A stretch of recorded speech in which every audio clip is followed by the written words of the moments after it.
show is coming up next. Tips are always appreciated here at TonyBasilio.com, home of the Tony Basilio Show.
You found the Tony Basilio stream at TonyBasilio.com or on your smartphone or tablet. Another thrilling, chilling, and sometimes spilling edition of the Basilio Show is on the way next. Tips are always appreciated here at TonyBasilio.com.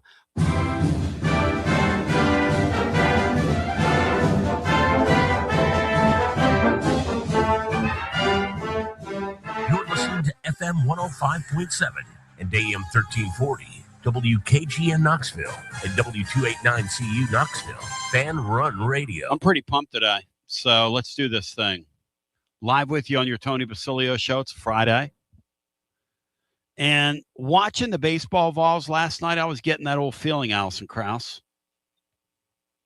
Shout out Ron Mitchell. But I got that old feeling watching our baseball Vols last night. And the old feeling is these guys are capable. And what I want to do here in hour number one, I want to reclaim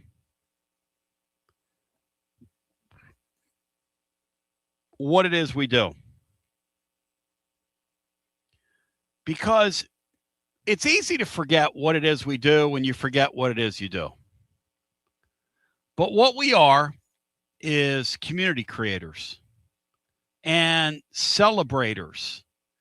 And last night was a great baseball game. Great baseball game. And I've just confirmed, so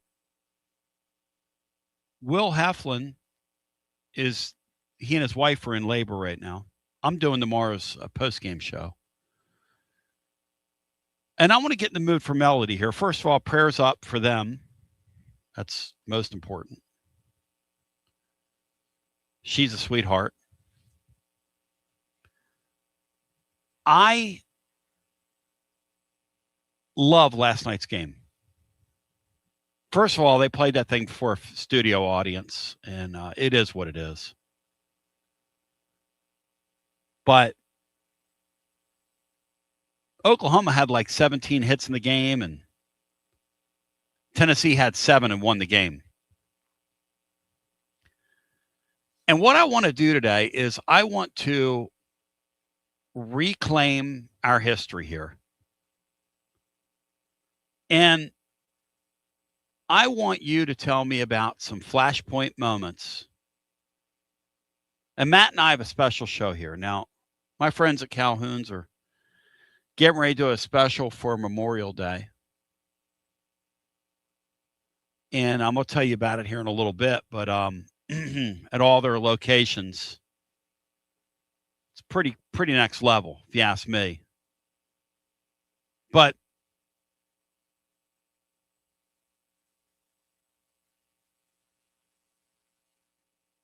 I want to reclaim what we have here. Hughie's going to join, by the way, in hour 2. So Mike Hugan in an hour 2. So hour 1, I need some phone calls. Let's take winning the College World Series out of it, okay? Give me one of your favorite Tennessee baseball stories, because we've been on quite a ride with these guys. I mean, really, really, for the casuals, Matt, like me, it's almost like a Field of Dreams thing when Tony got here. And I know that discounts the Berkey era, and we had Rob Delmonico on the show like a month or so ago, Matt. I don't know if you heard the Delmonico piece, Matt, but he was really terrific. And we have so much to be thankful for, so much to be proud of, and really so much success to annex. I'll tell you this. Those Oklahoma kids last night, Matt, were afraid of being on the field with Tennessee. Tennessee still has that thing late in the season where they still intimidate people a little bit. Yes or no? Yeah, I think they do. I think it's still there.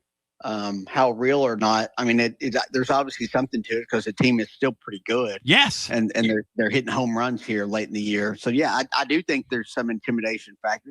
That was the biggest thing to me about that 22 team and just that season is once they started getting in the SEC play, it felt like they had games won before they ever threw the first pitch because they just had the other team just intimidated and scared to play against them. Yeah, and that probably the ultimate example of that. But yeah, I do think that they still have that kind of aura around them as a program that they can still do that to teams. I think there is something to that. And Oklahoma made a ton of mistakes last night. Oh, I love them. I think they ran into 4 outs on the bases twice I at third, love and them. once at home with no outs. I They love walked them. 9 guys. They hit 2 more.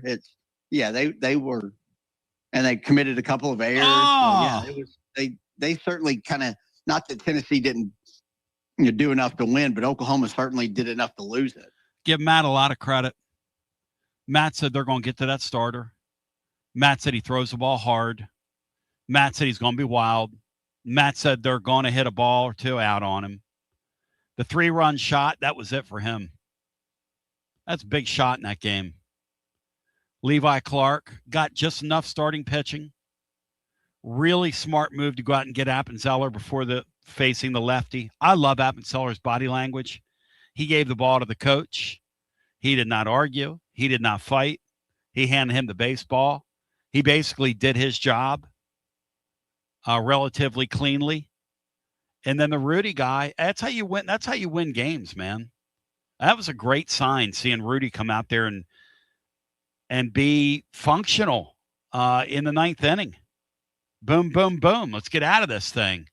Sets you up for tonight, an opportunity to win the series. But here's what I want to go. Because, look, we're a week away from that TMG Fest. We're a week away from the summer and the grilling and the barbecue season and sitting back and watching this baseball tournament, whether it's here, there, or anywhere. Hey, you sweep this thing, Chris Burke, who knows? Get a couple wins like somebody was saying yesterday on the show. Get a couple wins down in Hoover. Who knows? But I want you to put your thinking cap on and think to yourself, tell me a story from this from this run the Vols have had and how you've related to it. Some of your favorite flashpoint moments.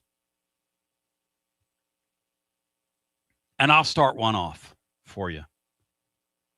So back in the World Series year, we were having a watch party over at Corner 16, the original.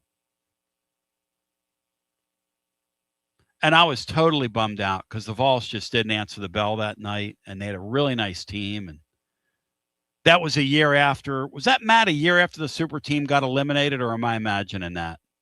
And what? That's right, isn't it? Or 2 years? I don't know if you did watch parties for those or not. I was in Omaha the last 2 times, and I remember the 21 season we had a watch party for maybe the Texas game. We did. We had a bunch of watch parties in 21. Yeah. And then but they went 0-2 out there, and it was just too big for them. Super team year was 23, right? No, that was 22. 22, okay. 23 was when they went to Clemson and Hattiesburg and then to Omaha. And 24 is when we won it. Yes. Okay, so just so I'm piecing all this together. So we're all bummed out on that Friday night because we're like, the game's over. I'll never forget listening to that comeback, driving back. I don't know why baseball on the radio, but it's always had this thing where it stays in my brain more than when I see it. But hearing poor John Wilkerson, who's been through hell with that baseball team, hearing him call that thing, and then driving back here and doing that post-game show that night after that win against Florida State, when they gave us that game, I literally felt like I was levitating in here. And Laura and I, we went into our, like, we have a way of going back. I call it like backhaul. I don't know what you'd call it, but we were looking at the numbers, and it was astounding how many people jumped on the post-game show that night. And we were on, Matt, for like 3.5 hours that night. And I just could not believe that college baseball could make me feel that way. And then a week and a half later, they won the thing.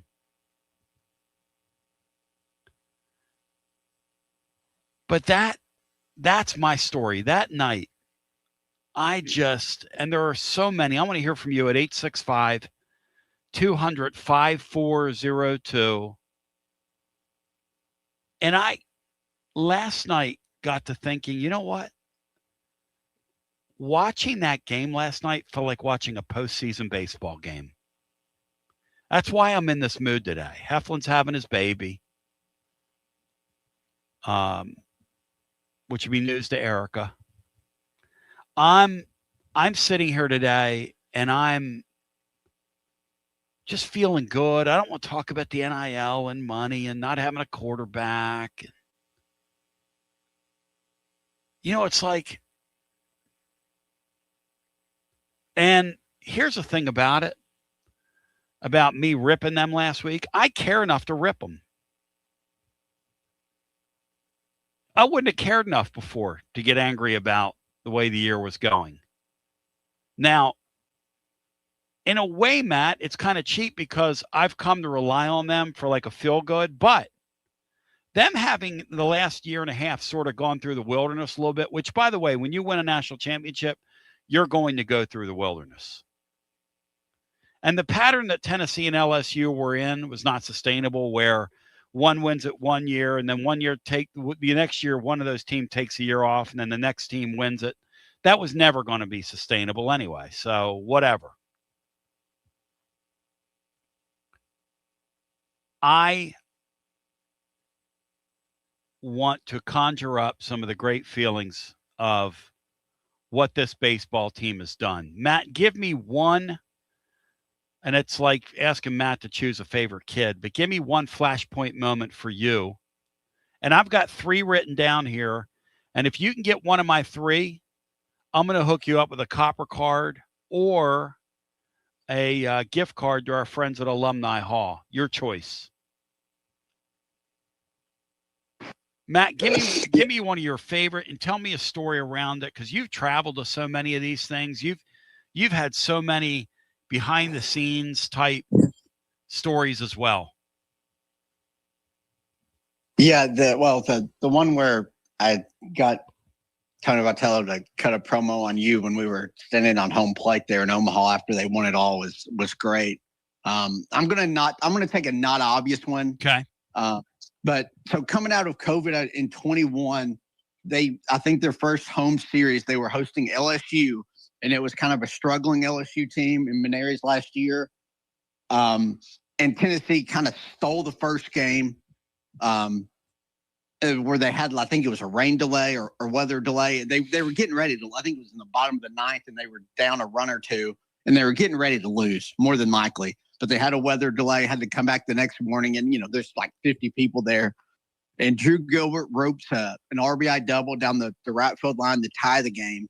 And then he hits a home run in the 11th inning that just barely gets out of the park, and it like hits something right behind the wall and comes back into play. So it was called a home run. He kind of celebrated rounding the bases. LSU challenges it. They review it, and they call it a home run again. And that maniac goes and starts celebrating in front of LSU's dugout, like on the field. And they're getting ready to play a doubleheader. And I just, for whatever reason, that moment, I was like, this thing's different here. All this is different. And it just kind of clicked to me. They really have something special here because you're coming off that 19 season where they got to the tournament. The 2020, they were going to be great. But it just, I know a lot of people kind of point to like the Evan Russell 3 homers against Vandy or that walk-off against Arkansas. But for me, it was the walk-off on day one of a doubleheader versus LSU, who, again, is kind of the gold standard of the league and the sport. Yep. And I was just like, this is going to be different here. And then they kind of came to fruition, and Gilbert obviously had the biggest swing in program history against Wright State, in my opinion. But that would be mine. 865 kind of off the beaten path. Yeah, well, there are so many. When you start to think about what this team has done and this program and those kids have done the last 8 or so years, and if you want to go back and you want to recount one from the Delmonico years, do it. If you want to shout out something from any of these teams, do it. By all means, go for it. I'm kind of a latecomer to the deal. I was a cursory watcher of it before. And now I'm an avid watcher and all the time consumer of it. Obviously, we're committed to doing the post-game, and we'll be on with you tomorrow. Poor Oklahoma. They just ran into another out. Matt said that's the way they play. Is their third base coach, Matt, like Stevie Wonder, or just over there waving his hands? Like what? I don't know. Explain to me why that guy is running to third. They weren't even close. He's out by 100. I would have thrown him out, Matt. He was at 100 feet. Yeah. Yeah, that one was rough. So 865-200. They ran into 3 outs, and I'm pretty sure immediately after the outs, the guy batting got a base hit that would have scored the runs. That was 3 runs they gave away, and they had a 3-0 lead early. They could have easily been up 5-0, and they probably win the game. The game's over. They were very, very beneficial to give away outs there because Tegan Kuntz just didn't have it. No, it was, a day less short rest, and he gutted out 5 innings for you. But Oklahoma just kind of gave that game away with the free passes and then all the outs they ran into. That was brutal. Let's go to the phones. We'll get as many people in here as humanly possible. Topic today. Well, I'm just going to celebrate the baseball team and what we've been through. And I want to kind of conjure it up because here's the thing. Oklahoma was afraid of Tennessee last night. And a couple people have made the point, like, let's say the Vols end up going to the West Virginia Regional. Let's say the Vols end up going to Kansas in the Maui-Yahuna Regional. They're going to be, the Vols are, we got to deal with Tennessee baseball Vols. Kind of like Matt said, look, when Tennessee saw LSU across from them in 2021, we got to deal with the LSU Tigers. The weight of that uniform and what the guys have done that have worn this uniform, that's a very high intimidation factor. Those Oklahoma kids last night were scared to death in that game. They were scared in the field. They lost all kinds of concentration. Their pitchers made all kinds of mistakes. I mean, they look like us, Matt, didn't they? A couple weeks ago, they couldn't get out of their own way last night. Those guys were afraid. So we'll get as many people in here as humanly possible. I want to conjure it up and love on this program, even though this team's driven me nuts. But both things can be true. And they still wear that uniform, and they're not afraid. And I'll tell you something else about last night's game. Elander's got a whole lot more restraint than I do, Matt, because when that pitcher stepped off that mound and they're supposed to reset that clock, and they called that pitch clock violation on him, I would have gone out there and I would have kicked dirt on that umpire. I might have brought a bat with me and swung it at him, Matt. You believe they called that? After the catcher called timeout? Yes. And took a mound with it? Yes. I still would love to hear an explanation for that. Other than it's college baseball. Good on Elander. That home plate umpire had a rough night. Oh, really rough night. There was that stretch where he ranked somebody up on a really bad pitch. It was probably a ball and a half off the plate. And then Tennessee immediately got about 5 straight, borderline calls go their way. Yes. So then Oklahoma's dugout starts chirping. That guy had a rough night behind the plate. Rough. And that was a new one to me, that the catcher calls timeout and goes to the mound, and then during the mound visit they call a pitch clock violation. And you don't see Elander showing emotion at all this year. And obviously that was the most he's shown especially towards an umpire. Yeah, and that was cost cutter coverage, because they didn't show him at first. They were like, yeah, he's and what that was last night was a audio match with video. That was actually their radio crew doing that game last night, matching the audio. And so if you noticed that last night. The other thing, I don't know if it happened on your system, Matt, but when they would go to commercial breaks, the commercials were 4 times louder than the game itself. Did you notice that, Matt? Did anybody else? Yeah, it was a rough broadcast. But hey, it was okay. Anybody. I mean, it's at a neutral part, so obviously they weren't prepared for it. But that's sure. It was a rough broadcast. And there was just the one radio guy, and then they had a girl who was like walking around the stadium interviewing people. Got stung by a bee earlier. They made a point to point out. She got stung by a bee? Yeah, on her pinky or something. Mm-hmm. And then Matt made the point to me, and then we'll go to the phones, just about last night's game. Blaine Brown just hasn't played much baseball. He's just so raw. And it's obviously in there, which is why professional baseball has him in high regard. But when you haven't played a lot of baseball late in the game, you're just not thinking. And the second time Elander showed again, he was demonstratively upset with him when he started taking his guards off. He's like, dude, you can't sell that you got hit there. That you have to act like that ball got to the backstop and we get a run in here. Now, Tennessee lived to tell about it, but if they would have gotten a bloop in the blast in the 9th, we would not have lived to tell about it. And Matt, I will bet you that they will go over that with him. That, hey, in that spot, man, you've got to sell. Part of playing baseball is the game inside the game and the gamesmanship inside the game. And don't make it easier on the umpires. Got to know the moment. It was a 3-0 count. You're almost certainly going to walk if you don't swing at any of the next 2 or 3 pitches. So yeah, you scored a run, advanced guys. Yeah, you can't sell that. And that's the thing, that's just a learning experience. Again, like I told you, I just think you can just tell I don't think he's played baseball, like focused on baseball much at all growing up. Yeah. And even then he was kind of a 2-way guy, and he's just now probably going to start focusing on hitting going forward, I would think, playing left field. So a really raw, but an uber talented guy. But yeah, that was one of those very teachable moments that luckily it's a teachable moment in a game you still won.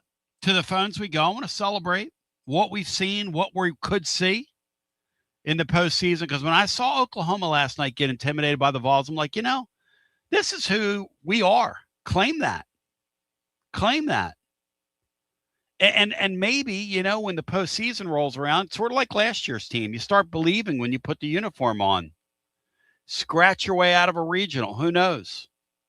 But let's go back to our phones and get as many calls in here. Yeah, and somebody shouts him out. He did make a great throw from the outfield last night, no doubt about it. I love Oklahoma. I'd love to play for them because they would have me on a short fly ball at my age trying to score from third base. I'd be out by 100 feet. I could play for Oklahoma any day of the week. Hello and welcome in. You're on the air. Hey, it's Chi-Town Trey. How hey, you Trey, welcome in, brother. Hey, yes, I don't know if this would count, but for me, I'm not as avid of a UT baseball watcher, but Perfect. I know you said not the championship necessarily, or winning the World Series, but I would say the first game, I think it was, when Blake Burke doubled with 2 outs to, basically make that game winnable against Florida State. And then, because if they lose that game, they're not winning the World Series. So that moment for me. Matt, which game is he referencing? This is where Matt's going to come in here. Oh, the Florida State game with the Blake Burke check swing that would have ended the game. Oh, yeah. Extremely close. Most of the time, it's probably a call to strike and the game's over. But Tennessee took advantage and got a base hit to tie it, and then win it a batter or two later. So it's funny, Trey. When you're a winner, you seem to get those calls and you take advantage of those breaks. And when you're a Florida State, and correct me if I'm wrong, Matt, you're still waiting despite all those wins with Mike Martin down there all those years, and they have a great coach now. You're still waiting, Matt, for your first national championship for that reason. They just don't get breaks. Kind of like Arkansas. They have by far the most College World Series appearances without a title. Kind of like Arkansas. Wide margin. Kind of like Arkansas when they dropped that foul ball and then they had that error last year. I mean, just unspeakable stuff happens to Arkansas in the moment. And Trey, we were on the receiving end of one of those. It's a great point, because I think about the error, but you're talking about the check swing. There were 2 plays in that Florida State game, and I'll never forget doing the post game that night, and it literally felt like we were lifted off the ground here, like we were floating. Yeah, kind of like when my Cubs finally broke through in 2016. They got calls like that, and you just I think with anything in success or winning as a team, you have to have the skill, the God-given talent, the drive, of course, but then the fortune comes along the way. And once you get over that hump, on the way out, Tony, and I'm glad that the Titans, as a Titans fan, that they did change it. I know some Titans fans are not happy, but you can no longer rip on the flaming thumbtack and the 20 shades of blue. There's now 1 shade of blue. I love the logo. Love the logo. And the flames are gone. No, I love the logo. No more flames. The Flames are in Calgary via Atlanta. I love the logo. Let me ask you something as a Schlubby fan. When you watch that, Kyle Schwarber is now number 8, gaining on number 7 all time. Home runs in a Phillies uniform now. In a Phillies uniform. Wow. Why did the Schlubbies let him? Why do you let a guy like that walk? They blew it up after 2017, I believe. Rizzo was towards the end of his career, and Chris Bryant, though, he had just won the MVP the year before. Yep. And I think they blew it up a little too. I think they could have got 1 or 2 more years of contention in there. But with Schwarber, I don't know. I don't think he was Contreras, and I don't think Schwarber was demanding that much. He really wasn't. And, he was through their system, and he hit 2 home runs in his very first game in the big leagues. Unbelievable, Andy. Which is crazy. And then, that's amazing, though, that with Philly, because he spent a lot of time in Cincinnati, I believe, in the Cubs. So he's a great pickup, and he's just a great player. And you know what, Tony? Back to the Cubs, sorry, but he was, the Indians had just tied it in the 9th or the 10th inning. And at the top of the 10th, he hit that single that got him on base, and he started that rally. But also something about that, which I think relates to championship culture with Tennessee baseball, is Jason Hayward, who you talk about overpaid. He they paid him a boatload, hit 13 homers that year. But in the rain delay in the 10th inning, he just got in the locker room, and he had that championship acumen from St. Louis. And I think he'd won one with the Braves, but he went in there and, just kind of pumped him up in the rain delay. And that was what got him over the hump. But yeah, Schwarber, just that winning culture, just coming together like that. But yeah, they never should have let him go. He's a player. Thank you, my man. Good talking to you. And shout out to the Titans' new logo and trying something new in Titan country. It's Feel Good Friday. That's what I proclaim this. I want to hear from you at 865-200-5402. Give me a moment from Tennessee's torrid pace they've had in baseball. What's it been, Matt? Like over the last 8 years? We're in 2026 now. All this started. Post-COVID, they're the winningest program in the sport. There you go. So let's go 6 years. We'll go back 6. Tony told me in 2020 when the season, and that's the summer he got me into UFC. He said, Tony, this team is going to Omaha. I'm like, yeah, okay, Tony, talk is cheap. He goes, okay. And that would have been what, Matt? His second year on the job, third year on the job? Third. His third team. And that team was, looking back on it, when you look at who's where from that team was pretty loaded. Yes, Matt? Yeah, it was really good. We're going to have Garrett Crochet the second half of the year because he didn't pitch that year before COVID, basically the entire non-conference. So he was going to be getting ramped up and probably at his best in the postseason, and he would have probably been unhittable. But yeah, that team had all the pieces. You saw it the next year. They lost one or two guys from that team, but yeah, that was a really good team. And they just had, it was a Tony Vitello edge to them. They kind of had the chip on their shoulders with the Evan Russell type guys. So yeah, that team had the makeup of an Omaha team for sure. By the way, Jeff Harrison wants a shout out. 21 through 24, Kirby comes in for one batter. Calm everybody down, reset everything. You know, that team had so many characters, guys like him. They had hard throwers in this era, and they had guys that just did their job and tons of winning players. And I'm going to tell you something.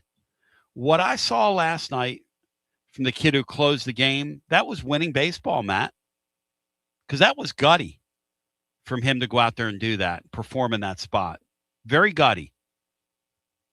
Yeah, I mean, he's been their closer all year, not a ton of opportunities. Right. And he's been really good when he keeps the ball in the park. That's the key with him. Right. When he gets hit, it goes a long way because it's a low to mid-90s fastball, even though it plays a little bit faster than that. SEC hitters, when they barrel it up, it goes a long way.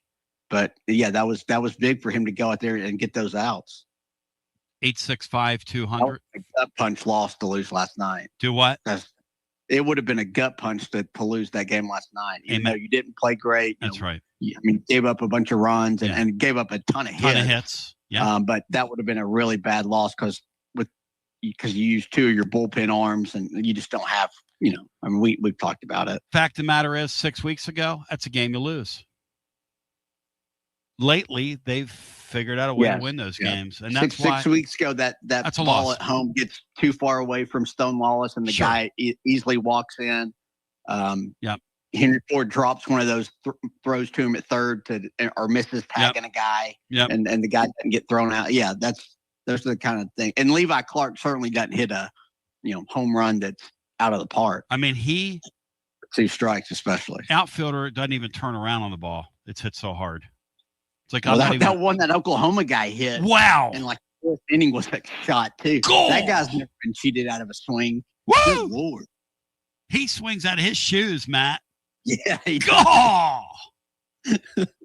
I need to lay on one of those inversion tables watching that cat swing a baseball bat. We'll come back on the other side. Want to hear from you. Load up the phone lines. Let's talk about it. I just want to celebrate. You share with me flashpoint memories, moments, regular season games, highlights. I'll shout another one out. I was on the road watching Anthony play golf, and I was in what's the old country in Virginia? What do they call that thing over there? The old country. Anyway, Anthony had a golf tournament over there. Williamsburg, I think is what Williamsburg. Old country Williamsburg. And Anthony had a golf tournament over there. And that Sunday afternoon, and his event was Monday, Tuesday. That Sunday afternoon, I had watched driving up Tennessee, and that was the year that they swept Ole Miss. And it looked like they had ruined Ole Miss's season. And Ole Miss came back that year and won the national championship. What year was that, Matt? That'd be 22. 22. Sunday afternoon, they held on by the skin of their chinny chin chin for that sweep. And that's etched in my mind because I watched the end of that on my phone in a dingy, dirty, those of you who have been there know what I'm talking about, dingy, dirty casino that was located on the outskirts of Williamsburg. And I told one of my buddies when I was in there, I called him and I said, I got to get out of here. He said, why? I said, what in the hell am I doing in here? This place looks literally like the dregs of society. And it was at that point I had a re-eval of myself, one of many times. But yeah, Colonial Williamsburg is where I were. That's right. So, but I remember that Sunday. Ole Miss had traffic on the bases, and you know, the thing about those games in the SEC is you either win them or you lose them. You know, and you'll do enough things in those college baseball games to lose. You'll do enough things to win. Like last night's game, Oklahoma did a lot more winning things than Tennessee did last night. But when you run into several outs like that and you give away 3 base runners in a close game, you don't deserve to win. And that's college baseball is just a crazy game. And that's why I started feeling like, you know what? Whether we're in it or not, whether we advance or not, postseason baseball is fun to watch because it's at that level, because it's just so unpredictable. And last night's game was bizarre. It was one strange, weird, like Matt saying, Levi Clark going yardo with 2 strikes. I mean, that wasn't on my Cinco card. And then Tennessee extending so many at-bats and having patient at-bat. I'm going, where have these guys been? And I love Oklahoma, though. Their base running. Because that third base, Matt, a couple. You say they play like that, though, right, Matt? That's kind of how Oklahoma plays. I mean, no offense to them. I'm laughing. They're aggressive on the bases. They love to go first to third. That's how they play. It's such a stupid brand of baseball. As we continue with more after this. You know how East Tennessee takes its barbecue seriously? Well, TMG Fest is about to take it to the next level. Saturday, May 23rd, Hardin Valley Event Center. Doors open at 2 and the event runs till 9. A live fire barbecue competition and full-blown festival all wrapped into one. 15 pit masters from all around the country. Teams coming in from Texas, the Carolinas, California, and of course from Knoxville to square off in a legit smoke-off competition. And the cool part, you're not just watching, you get to walk around, taste what they're cooking, and help decide who wins. It's a real crowd judging situation, and that's just the competition side of things. There's also a live fire cooking demonstration happening throughout the day. Learn techniques, how they manage your fire, how they work with different cuts, different wood, different pit styles. If you're someone that loves cooking outdoors or wants to get better at it, this is a great opportunity to learn up close and personal from the experts. And it's all wrapped in a real festival atmosphere, live music, lawn games, food vendors, and the block party energy just makes for a great day, rain or shine, from 2 to 9. Kids 12 and under get in free, so bring the family. Tickets on sale now at tmgfest.com. That's tmgfest.com. TMG Fest, Saturday, May 23rd, Hardin Valley Event Center. This one's going to be fun. tmgfest.com.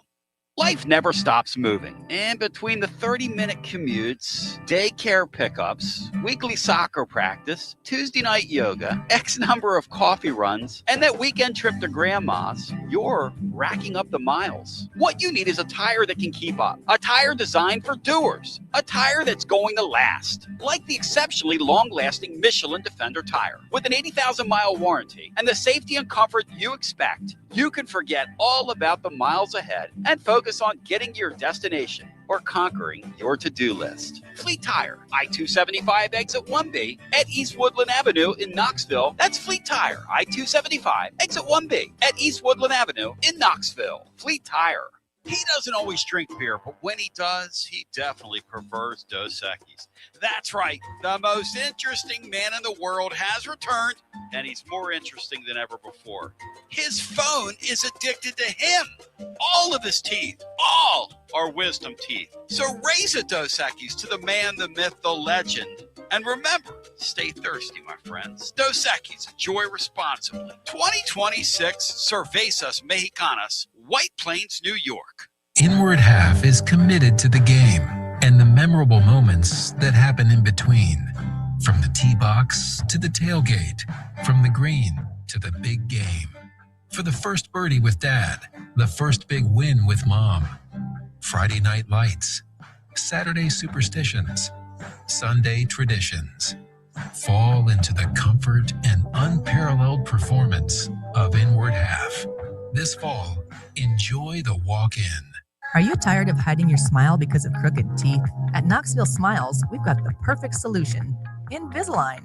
No metal, no wires, just clear, comfortable aligners that straighten your teeth without anyone noticing.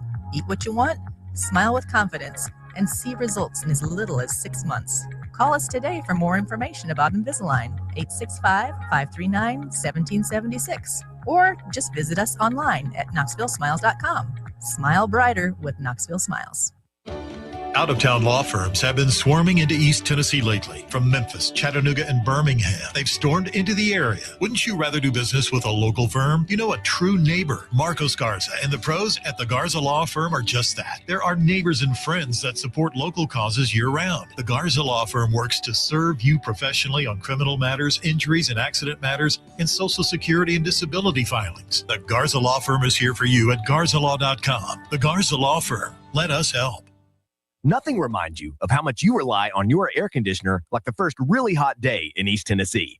Schedule Pipe Wrench Home Services' $79 seasonal tune-up now before the heat sets in. Our certified technicians inspect, clean, and fine-tune your HVAC system to help it run efficiently and reliably while reducing the risk of breakdowns when you need it most. And while we're there, we can also recommend ways to improve your indoor air quality for cleaner, healthier air throughout your home. For more than 20 years, homeowners across Knoxville, Maryville, Oak Ridge, and surrounding communities have trusted Pipe Wrench Home Services for dependable comfort. And with our same-day service guarantee, you won't be left waiting when comfort matters most. Schedule your $79 seasonal tune-up today at pipewrench.com. Same-day service guaranteed, or the visit is free. Offer valid on standard systems only. Visit pipewrench.com for details. Baseball fans, it's time to step up to the plate. Look your best. Get some new Tennessee gear from Alumni Hall. Alumni Hall has the best selection. Top brands for you to choose from this season. Look, it's nice and warm outside. So get into any of their 6 air-conditioned East Tennessee locations. Shop online, download the app, grab your Tennessee baseball jersey, your hat, your decal, maybe a t-shirt, and they have so much more. Earn $10 in rewards for every $150 you spend. Go Vols and shop Alumni Hall, your ultimate Tennessee shopping destination.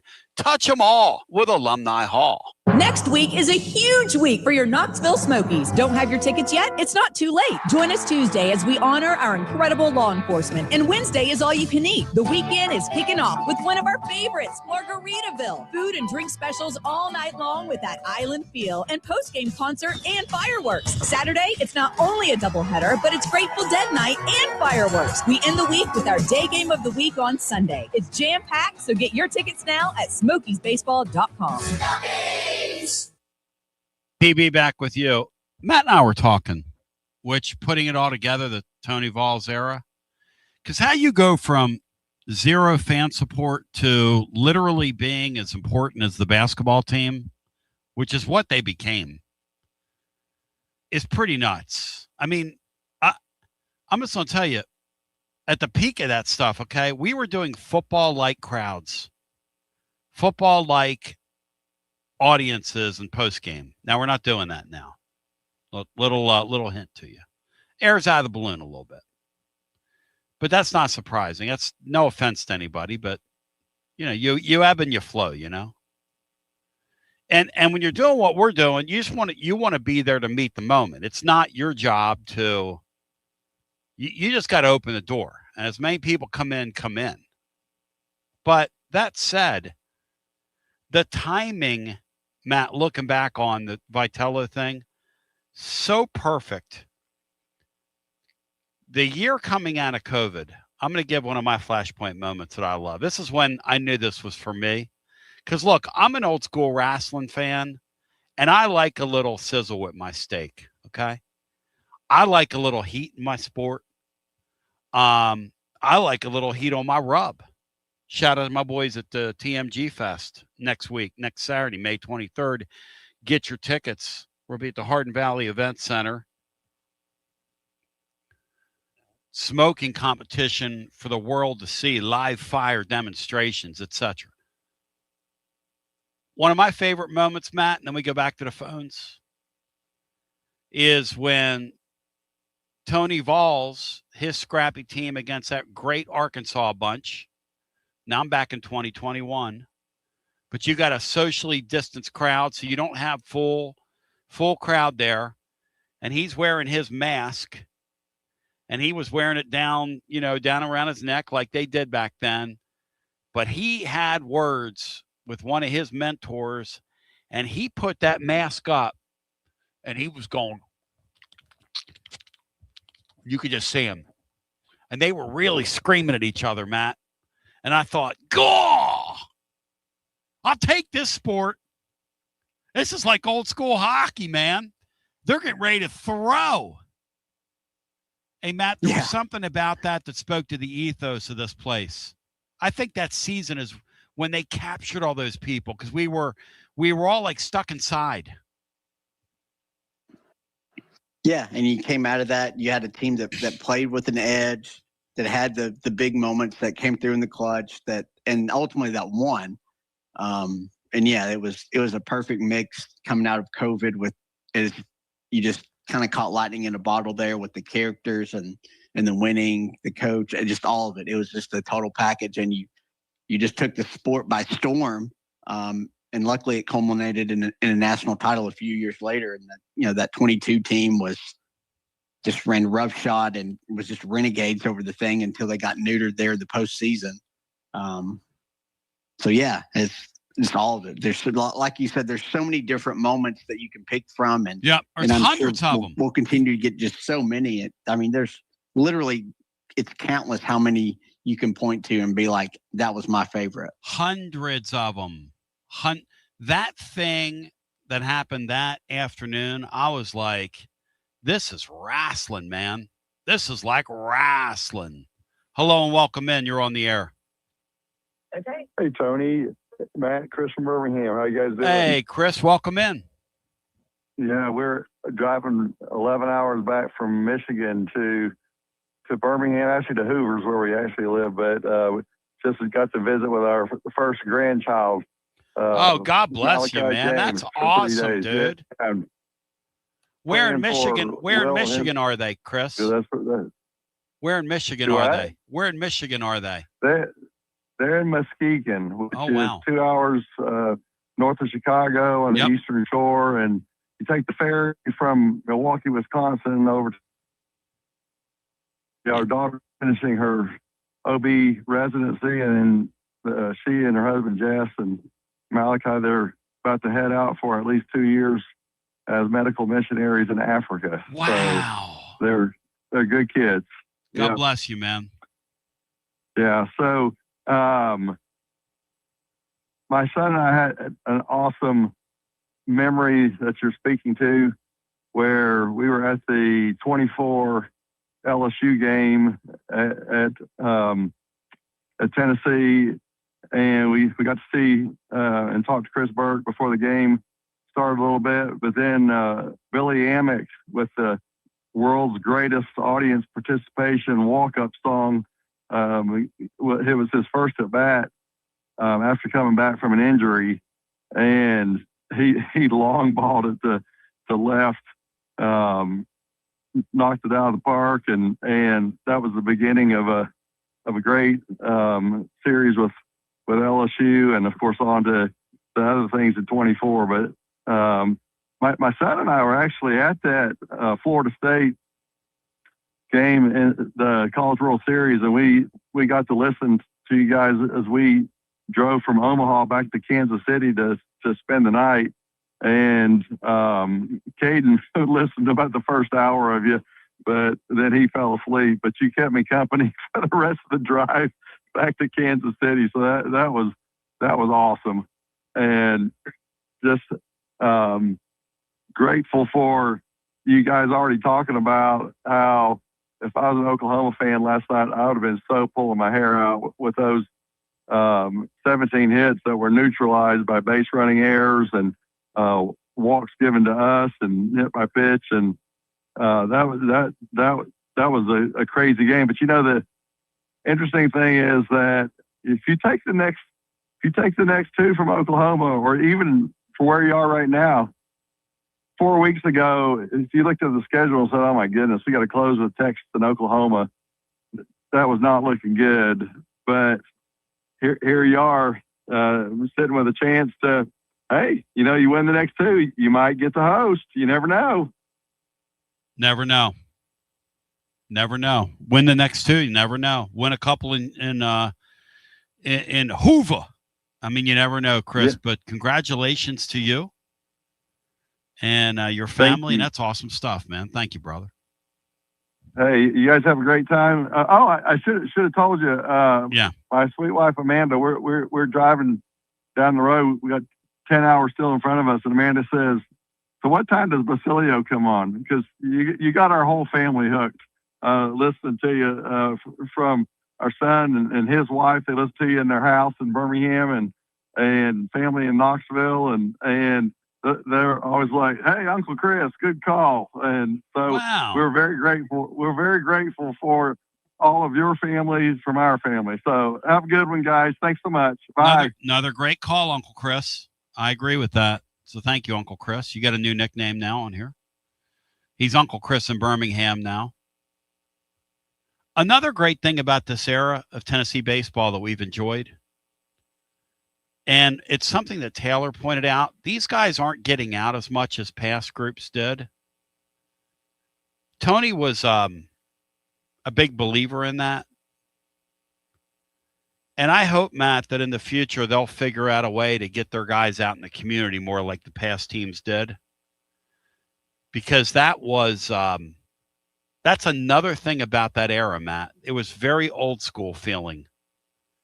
The way those guys were so accessible to fans and had such larger than life personalities. Yeah, and it was right at the beginning of NIL, and yes. what happened with that team was kind of like what NIL was supposed to be, where you have meet and greets and autographs that at Alumni Hall or places like that, and like that's what NIL was designed to be, even though it never was going to be. But yeah, it would be nice if you could have a little bit more of that. We'll see. Yeah, they do a little bit here and there. It just doesn't get promoted as much as it had been, which is it's kind of weird. Hey, I'll say to them that the door's open over here. If you want to have Coach on with us, we'll be glad to help you out, get the word out, anything they want to do. And by the way, they're going to have to start selling tickets next year because the turnkey sellouts are not going to happen. Those tickets were all sold prior to Tony's departure. Just mark my words on that, okay? Like, it is a perfunctory thing. I just call it like I see it, okay? It is a perfunctory thing with Danny White that your tickets prices are going to get raised. 6 weeks into this deal, they let all the ticket holders know you can have your tickets next year for the same exact price. Now, that ain't the Danny White way, okay? That head coach is going to have to be on the phone with some people saying, hey, renew your tickets next year. So just calling it like I see it, man. It's calling it like I see it. But 865-200-5402. Buck said with Vitello, why don't you guys move the frick on already? Damn. Hey, Buck, why don't you relax? Why don't you acknowledge that the guy built this thing from scratch, man? What, Matt, what's wrong with people like that? You can't say Tony's name? You feel that way, Matt? No. I obviously wish he was still here, but hold no ill will towards him and hope he always feels welcome here. So Smokey Vol asked, why hasn't Elander been on the show? He's been invited. So anytime he wants to come on, he's invited on the program. I think I'm in Dutch with his athletic director, and I think he's a little he'd probably been told he can't do it, quite frankly. But it is what it is. I mean, I'm a supporter of that program. I want them to win. I don't care if he comes on or not. I'm a graduate of the University of Tennessee. I had all those baseball coaches on before him. I would have the football coaches on if they were accessible. They're not. I would have Rick Barnes on if he was accessible. But I've sort of flamed through him early in his career, so that kind of is what it is. But, at the end of the day, nobody's perfect. Nobody has the answers. I'm here for those guys. I want to see them win. 865-200, just like we have the soccer coach on, just like we've had other coaches on, tennis coaches, golf coaches down through the years. For you, not against you, as they say in the trade. Back to the phones we go. Here's my thing when it comes to my sports. Just because a coach leaves doesn't mean he's dead. I'm still an appreciator of what Bruce Pearl did here. Am I allowed, Buck, to talk about the Bruce Pearl era or not? Or is that dead to us too? You simpleton. You stone cold, flat out. Literally, if I took your brain, you got the brain of a dehydrated BB. If I put your brain in a parakeet, it would fly backwards, you clown. Let's go back to the phones. Hello and welcome in. You're on the air. How my French compatriots doing today? W. Lynn, welcome in. Tony, before I talk about my baseball journey, yep, I'd like to talk about last night's game a little bit. Tell me about it. And by the way, Danny White was on a 99. Somebody told me yesterday. We have asked him multiple times. I would love to have a real conversation with Danny White on here. Love to. So that's another standing invite. If he wants to feel the need to come and talk to the common fan. But go ahead. Go ahead, W. Lynn. What I loved about the last night's game is, we only got 7 hits, but 7 different players in the lineup got a hit. Yep. And that's teamwork. And when Lawless was standing there with that ball at home plate, and that guy was running from third, it reminded me of my friend Evan Russell, and it reminded me of Davy Crockett standing there like a stone wall at the Alamo. Yep. And he was daring that Oklahoma player to hit him. Yep. And to me, that reminded me of what I want Tennessee baseball to look like. Matt, what do you think of that? It's a great point. Yeah, I wasn't the comparison I had, but I can see WLN's side of it. Yeah, I mean, the guy tried to jump over him. Oh, did that make Sports Center top 10? I wondered about that too. I don't know, but he said to him, "Come on and get you some. If you want to jump over me, the water's warm over here. The water's warm over here. Come on, big boy." Yeah, big boy went over the top. It didn't matter. But my history of Tennessee baseball, I've been following it for 52 years. I've personally been to over 800 games. I went to the media guide and tried to figure that out. Now, most of them I saw free from the patio, the Kappa Alpha Order House. Right, but 800 games is 800 games, W. Then I don't care if you're paying or not. And I go to the journey that we started on, and in 93, when we got that first regional, 1993, I thought, I've been waiting for this all of my life. And people got to remember, back then they only took 48 teams, and there was only 8 6-team regionals. So that was it. You won the regional, you went to the College World Series. And I missed a friend's wedding for that. My Angel Elland and a friend went. It was a guy's second wedding. I told my wife, I said, there's a good chance he'll have another wedding I can go to. I'm not missing this regional. So maybe the guy got married twice, You got to have priorities in life, man. But he has stuck with the second wife. God bless him. There you go. Good. There you go. And, of course, we all know it led to 1995 where we made the College World Series, which was just a dream to me.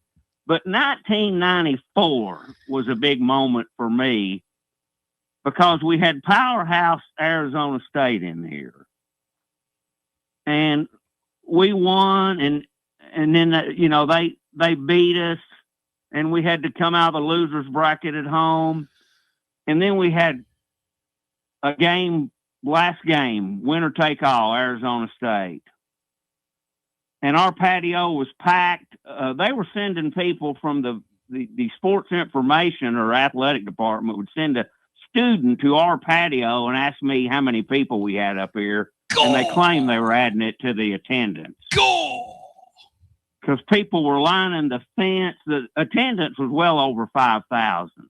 At that game. So how many people on the porch, W. Lynn? How many people up there with you guys? There was about 120. On the porch? Yeah. I had them stack the band stages to where we had like a little stadium you could put chairs on and stuff. And it was alumni, wives, kids, actives. We all got along great. My daughter was up there running around as a 2-year-old, 3-year-old.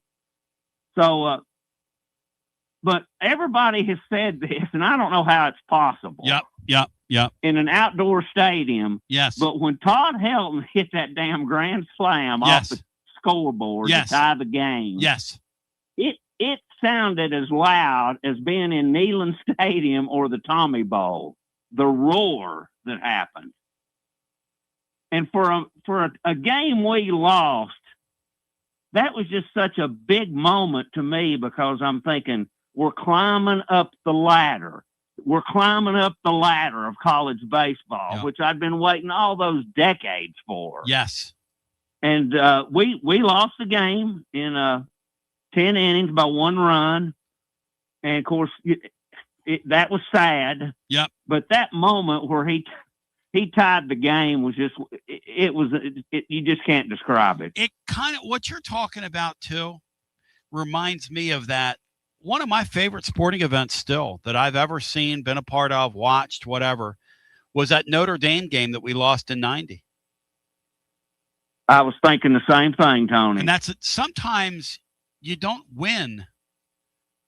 Sometimes at the end of it, you go, man, damn, my team gave everything they had. They squeezed every bit of it out of who they have in the moment. And that's exactly what happened that day. Because if you go back to that point in time, and Delmonico, when he was on with us, was talking about reflecting on that time period. But here he was a guy that collected some local guys like the great Chris Freeman, who's out there listening to us, and Bubba Trammell, who's still around in our area and whose son played for the Vols, and obviously the wonderful Todd Helton. But that was some magical stuff that kind of happened out of nowhere. And that Arizona State bunch back then was sort of like LSU to Tennessee a couple early in the Tony Vitello era when they got over them. Same kind of thing. Oh, man. yeah. Arizona State was there with USC. They were there every year. Huge, man. Huge. And, when we finally won at 95, we beat another powerhouse that people might find hard to believe. Yep. Oklahoma State. There you go. That was another one. They were like one of those teams that lived in Omaha. Yes, they did. That's all we heard about. Yes, they did. Robin Ventura and whatnot. That's exactly right, W. Lynn.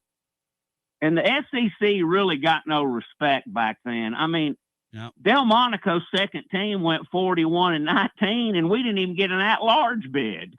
Imagine that today, Matt. Imagine winning 41 games and not getting an at-large bid, Matt. Yeah, not happening anymore, especially in the SEC. I mean, the SEC really, until LSU there in the 80s and into the 90s with Skip Bertman didn't really take baseball serious besides Mississippi State. Yep. But yet the conference as a whole, I don't really think took it serious until the 90s. No, they didn't. They didn't take it serious till, I know when Alan Cockrell was here, and I got to know him a little bit in like the early 80s. Yep. We were starting to take it serious then, but it wasn't on any level like Southern Cal, Arizona State. Oh, nothing like that. W. Lynn, And, your history lesson is appreciated. You're the man. Shout him out. The Delmonico era. Having Rod Delmonico on here about a month or so ago was next level, dude. Because that guy's a maniac, okay? And he's another strong-willed Italian guy who fought the battles with the administration. He said, I had to fight so hard that he said, a member of his administration said, why are you wanting to play in Omaha, man? That's a waste of money. Did you hear that story, Matt, when he told it? You want to go on the road and play in Omaha? That's going to be expensive. He says, no. That's where the College World Series is. He had to explain. We'll come back on the other side. We'll get some more calls in. Mike Hugan in as well. Lane Kiffin's nuts. The guy at Texas is embarrassing. And Orange Throat wrote today, and I haven't really put all this together, but man, the commissioner, the SEC commissioner's like lost his grip on this thing. If it's truly all about football,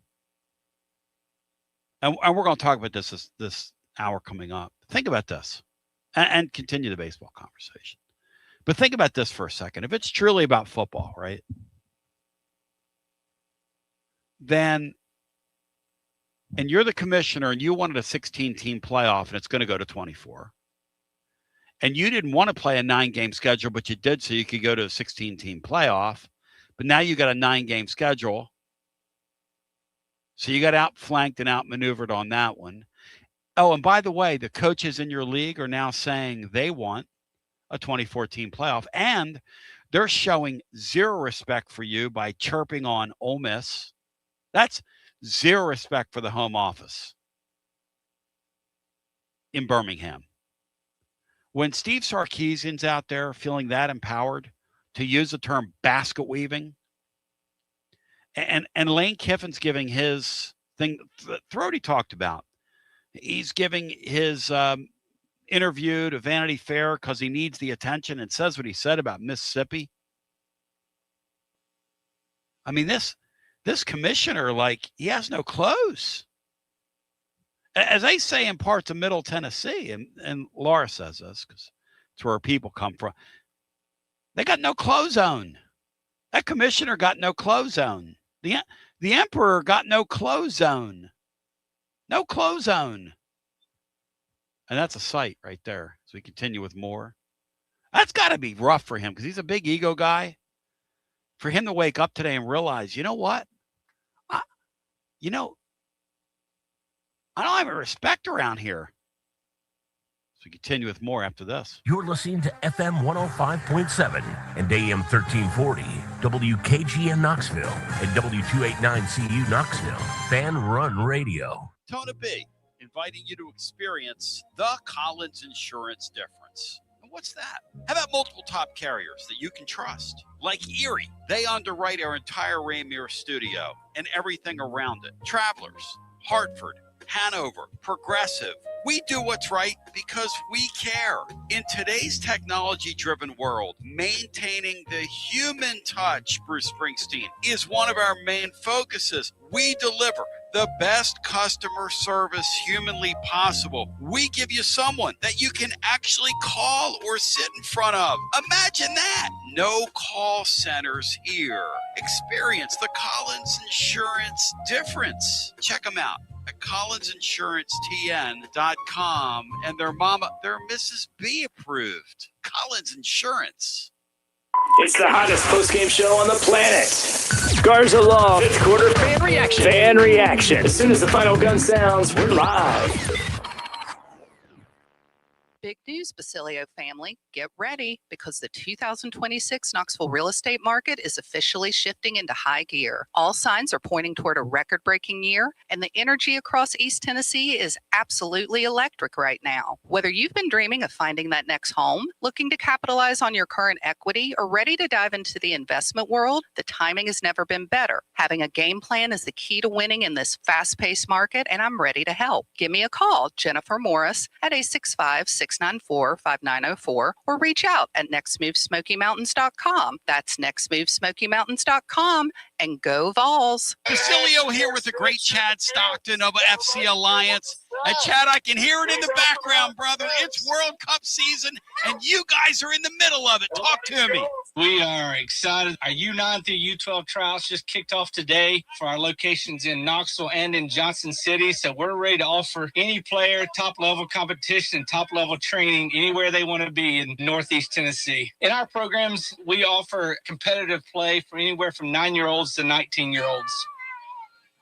We've got two locations. Our location in Knoxville is kind of our home base, and our location up in Johnson City in the Tri-Cities area is our FC Alliance North. Both locations are growing tremendously, and we're excited about what the future holds here at both locations. Growing the beautiful game in the season of the World Cup. Chad Stockton, how can folks get more information? Go to our website, FC Alliance or FCAllianceNorth.org, and both locations we're happy to serve the beginning player or the more experienced player, because what we will promise is the top-level training and top-level leagues that we can play in for all of our players.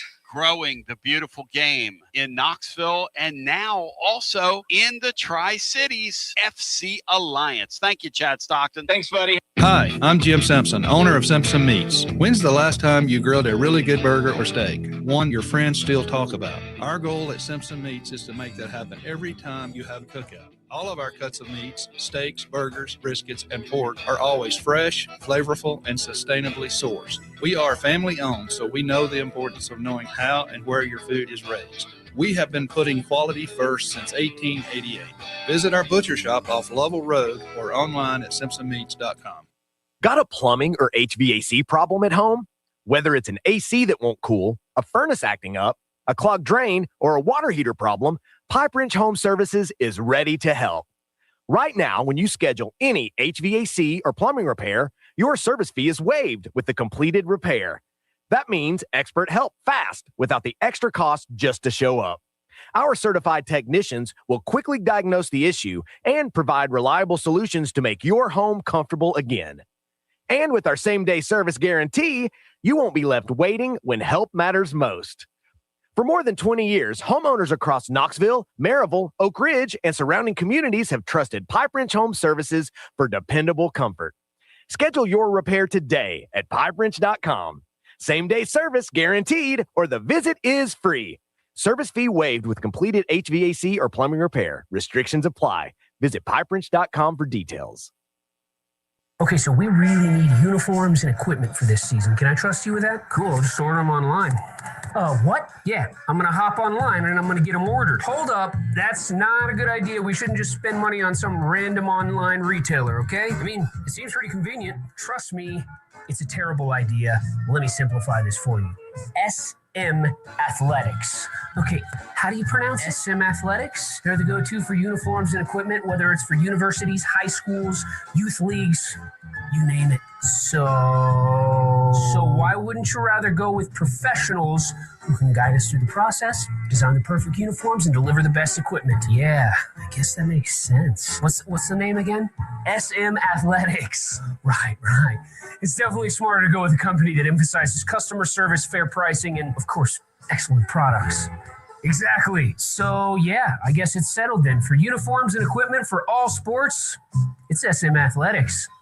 When a dangerous, overgrown, or storm-damaged tree is threatening your home, your car, or your family, don't risk it. Call ECR Total Landscapes, your local tree-cutting experts. From precision tree removal and trimming to emergency storm cleanup, ECR Total Landscapes has the equipment and the experience to get the job done safely and efficiently. Call today to set up your free estimate, 865-384-2012, or just go online to ECRTotalLandscapes.com. You know how East Tennessee takes its barbecue seriously. Well, TMG Fest is about to take it to the next level. Saturday, May 23rd, Hardin Valley Event Center. Doors open at 2, and the event runs till 9. A live fire barbecue competition and full-blown festival all wrapped into one. 15 pit masters from all around the country. Teams coming in from Texas, the Carolinas, California, and of course from Knoxville to square off in a legit smoke-off competition. And the cool part, you're not just watching, you get to walk around, taste what they're cooking, and help decide who wins. It's a real crowd judging situation, and that's just the competition side of things. There's also a live fire cooking demonstration happening throughout the day. Learn techniques, how they manage their fire, how they work with different cuts, different wood, different pit styles. If you're someone that loves cooking outdoors or wants to get better at it, this is a great opportunity to learn up close and personal from the experts. And it's all wrapped in a real festival atmosphere, live music, lawn games, food vendors, and the block party energy just makes for a great day, rain or shine, from 2 to 9. Kids 12 and under get in free, so bring the family. Tickets on sale now at tmgfest.com. That's tmgfest.com. TMG Fest, Saturday, May 23rd, Hardin Valley Event Center. This one's going to be fun. tmgfest.com. T to the B back with you, 865-200-5402. Hughie Bear is going to be with us in the mix and in the hunt and in the hunt and in the mix. And then we'll go back to our phones. Let me mix a few things in here. Somebody was asking me about Tennessee's big man. I'll tell you what I'm going to do. I'm going to be really honest about that. I have not been able to get in touch with any of my sources regarding him around the program and what they see in him and why they took the commitment from him. So I'm going to be really straight up on that. We are going to do a breakout video at some point on what they've done. We've also, Gary Stern, Mortgage Investors, is going to sponsor a series of reports we're going to have through the summer. We're going to do some Tennessee Hoops downloads as they try to put this thing together. And we're going to try to focus and report on it in real time and bring you the latest and greatest there. So stay tuned for that. In terms of the commitment they took yesterday, I'll be really honest with you. When they brought the kid in and when they worked him out on campus, to me, that was a buying signal. Phil called me yesterday and said, well, I read somewhere where they're not taking him. And I said, okay, well, whatever. Because, again, I haven't had a chance to get in touch with anybody on him, and I was surprised by that. And I try to do this show from an honest and open standpoint as I can. And so let me run something down by the weekend, and we'll see where things go. Celtic Drew asking me, because there are some people in the media that are kicking this up. I'm a read between the lines guy sometimes, but I'm going to lay it out for you since other people are now talking about it. Tony, are we buying this Faison Brandon to start chatter? I'm going to lay this out here as plainly as I can lay it out for you, okay? It's May. I got 4 weeks till mid-June, 4 weeks from that till mid-July. So we have about 8 weeks till it gets cranked up, right? 8 weeks. George McIntyre, no offense to him, in that 8-week time period, better greatly improve. Or they're going to be forced to start a true freshman quarterback.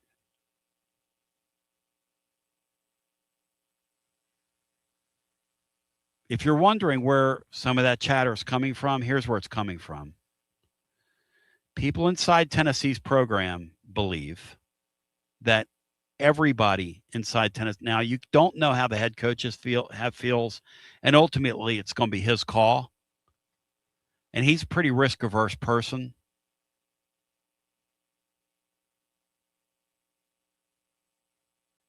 Which is why I have not definitively jumped down the limb and said Faison Brandon is going to start the season.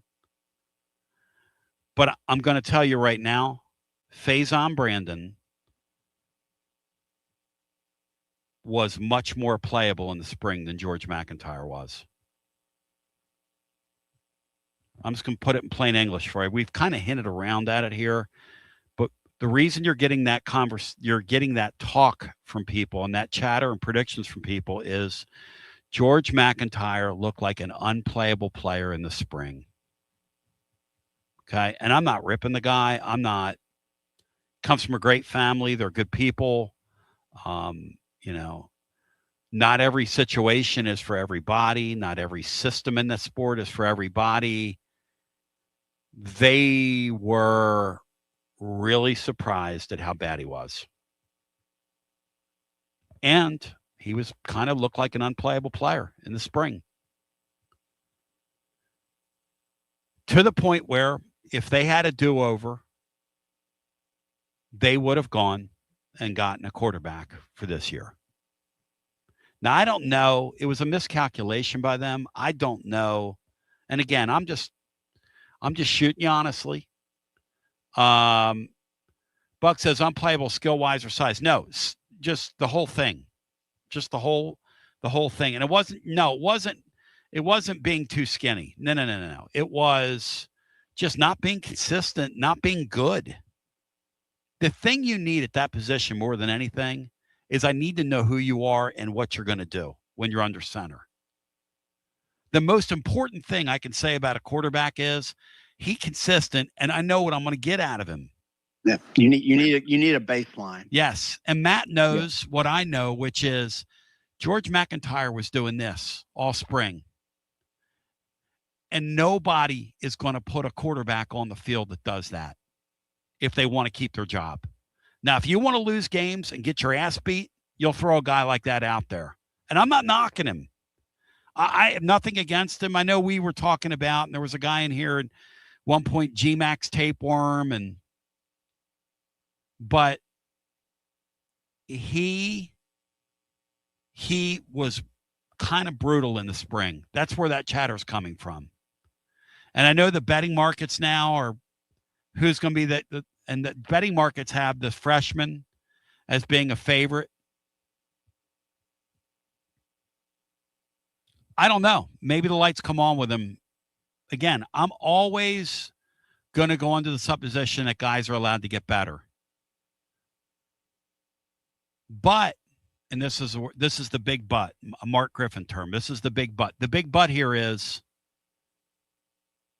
I'm not going to say Faison Brandon's going to start like other people because I don't know what the head coach wants to do because I think he's risk averse, Matt.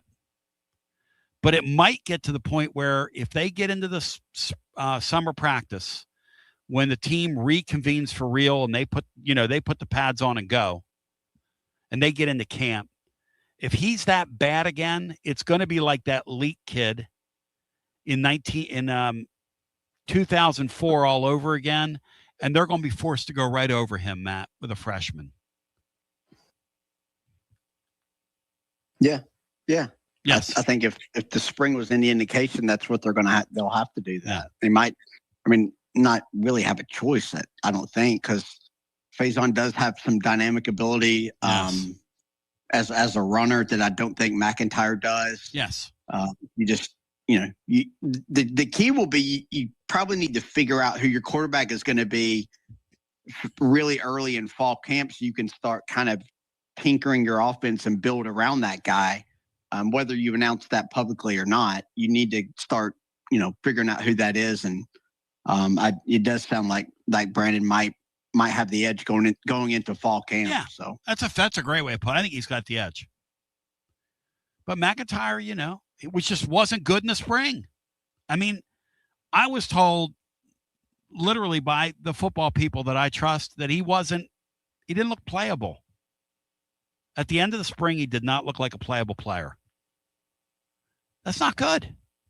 That's not a good thing to say. I don't want to say that. I didn't want to say that. People are asking me because other people in the media are now, saying, well, Brandon's going to start.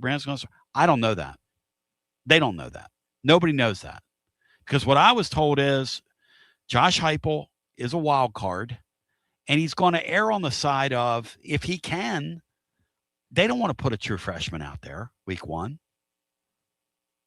You don't want to do that in the Southeastern Conference. You just don't. That's not a recipe for winning football games. You would hope that your veteran player who's been in your system, yeah, he needs a game weight, okay, yada, yada, yada. But, man, he was not good this spring. Not good. And to quote like a media personality, you can shoot the messenger if you want, but I didn't do it. And that's where the chatter's coming from. And I was told that if they had a do-over and to do it all over again, they would have gone and gotten a veteran quarterback. But now you're in a spot. And that's why, look, people say, well, you keep making this comparison between the basketball and the football, and it's two different things, and it's not fair because it's more players. Hey, you're exactly right. But I'll tell you this right now. And Nega Dave just said, and Nega Dave has the sources inside the basketball deal. He said, Tony, they were not going to take that kid from VCU, the center, but they took him. He heard he wasn't a take. Here's the deal. At some point with all these sports and in the transfer portal, it's called insurance. Okay? The Collins insurance difference. It's called insurance. Lane Kiffin had a pretty good starting quarterback last year, Matt, start season. Why did they go get that kid from Ferris State? Because you never know. He had never done it before. That's the point. Our head coach got caught. Our head coach has gotten caught here a little bit with his pants down. I think they learned from it. I think this is the last time they'll be tepid in the portal. And people get really offended when I say this, but you need to start acting like you're the University of Tennessee in football in the portal. And that is a perfect, and I mean a perfect example. There's no reason that the kid from Old Dominion's playing at Wisconsin and not playing here. Just no reason. That Wisconsin program under that guy is going nowhere in a hurry, Matt. Nowhere. And that kid's a perfect fit for our offense. He would have been a perfect plug-in because it's the same offense. He would have been a perfect plug-in. Yeah. The problem that Tennessee had is they kind of did go. I mean, they went after Levitt some, and then they did go after Ty Simpson. Yes, they did. It's kind of the same as Barnes and them going after Ty Tanner. Yes, because the guy never actually entered the portal from a rival. That's right. But it was always a long shot to get them. But they did go after them. But they shouldn't have had to fall back to this Staub guy from Colorado. You needed. Thank you. Your backup plan should have been better. Now maybe that backup plan was Joey Aguilar, who they assumed was going to get that waiver because everybody else does. And they failed there too. So now they are stuck, but they didn't, they couldn't have afforded to fall back and have your portal guy be so far down the rung that they did. They needed to at least have a guy that they thought could at least be your starter going into the season.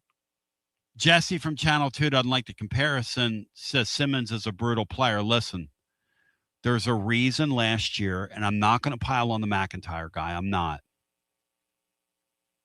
But it's a pretty good point to make now that you look back on it. And all you can do when you're doing what we're doing is context clues, okay? But back to Aguilar, who Mark in Columbus wants to dunk on every chance he gets. If you're going to sit here and tell me that you got a guy who's wincing in pain when he throws the ball downfield, you're going to tell me you got a guy that's wincing in pain when he throws the ball downfield, okay? Because he's got a tumor that's growing in his arm. And you know that, by the way. At some point, either in the Vanderbilt game at some point, or at least in that bowl game, aren't you going to let McIntyre play?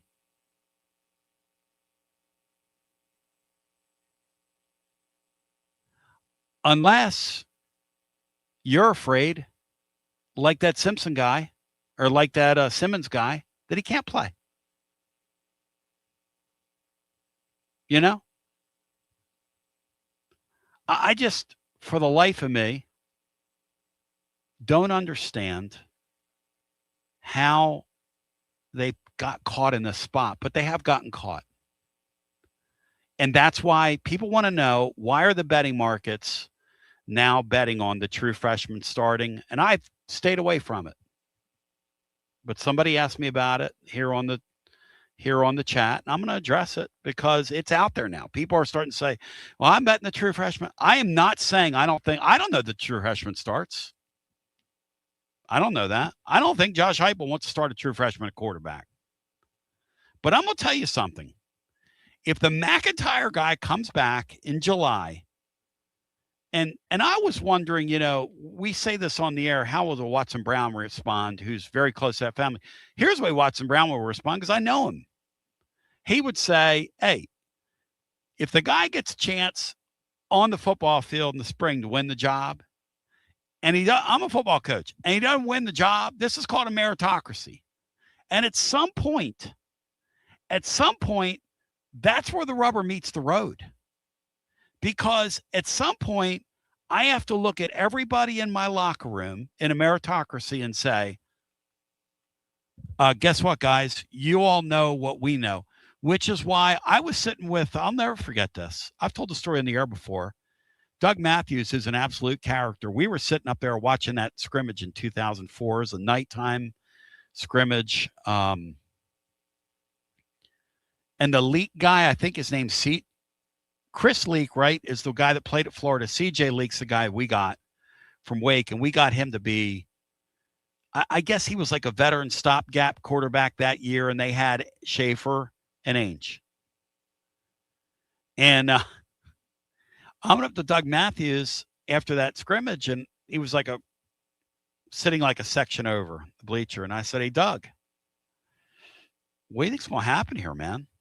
That didn't look good. And he goes, well, buddy, they're going to start one of the freshmen, buddy. I said, is he going to do that?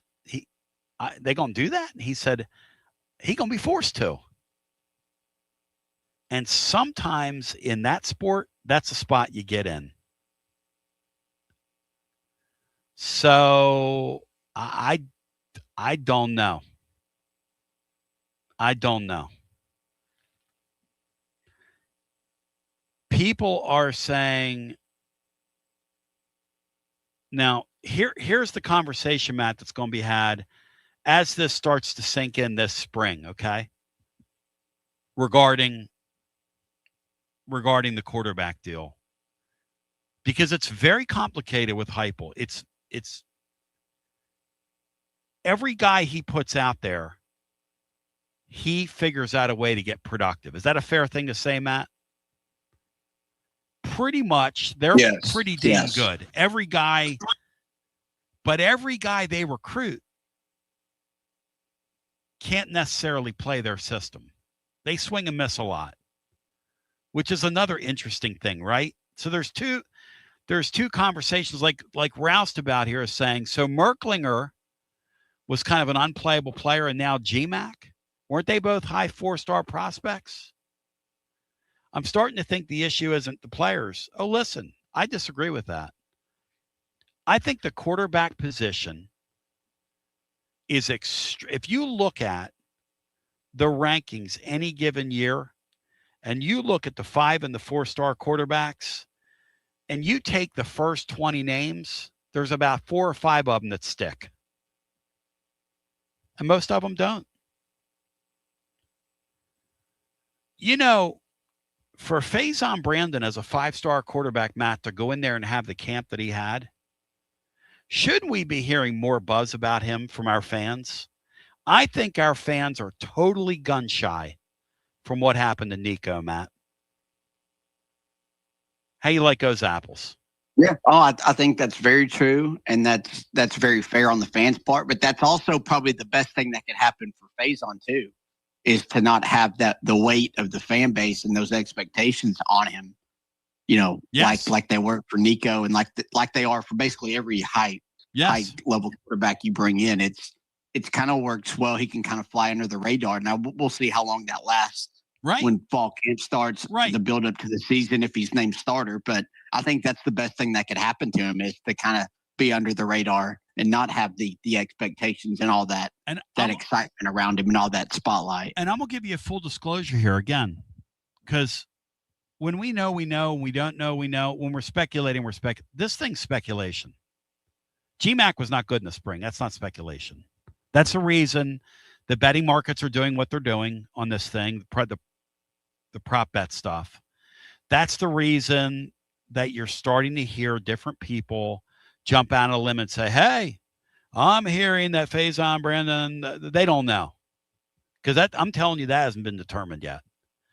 What is apparent, though, is that the McIntyre guys' play in the spring was worrisome to them. Now, that is a stone cold point a gun at me fact. I will say that to you with a straight face. They are highly concerned at what they saw in the spring. And I don't ask Matt on here for corroboration. He and I talked to different people, but he and I were talking off the air because I knew that we were going to discuss this, and he had heard similar things. But if you pull Austin Price aside, you pull these guys, the Brent Hubbses of the world, my guys over at 247, you pull those guys aside, they're all going to tell you this. The Ben McKees, they're all going to tell you the same thing. McIntyre's play in the spring has got them really worried. And when I piece it back together, when I have a guy, they were never going to play Jake Merklinger last year. He was unplayable. He was not going to play here. Where did Jake Merklinger end up? Somebody help me. I can't keep track of all this stuff. Do you know, Matt? Do you remember?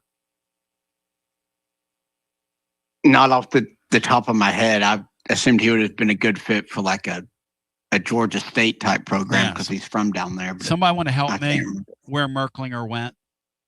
So if you want to blame Heupel for his quarterback evals, it's a weird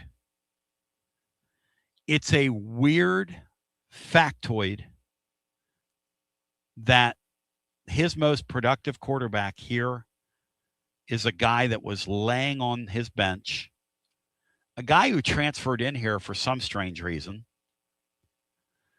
When the Pruitt regime was on the way out the door, it was one of the odder, stranger, and Jay Graham, I think, was responsible for that. And then they saw him in the spring, and they basically went and got Joe Milton. Now, and then Joe Milton gets hurt, and you know the rest. I mean, they rewrote the record books. We won a Blitnikoff here. And he would have won a Heisman Trophy if he didn't get hurt. Matt, if he doesn't get hurt that year, they probably make a playoff, the 14 playoff, and they run away with a bunch of awards at the end of the year. He probably wins the Maxwell Award, and he probably wins the Heisman Trophy that year, Matt. Now that's crazy. And then the guys that they target, like this Nico guy, was zero fit for their offense. I mean, it is strange. But the one thing you know about Heupel is if Faison Brandon is a quarterback this fall, they'll figure out a way to get production out of him. I'm being told that Merklinger went to ITT Tech, Matt. I don't know if that's correct or not. But, I think the UConn sounds right. UConn.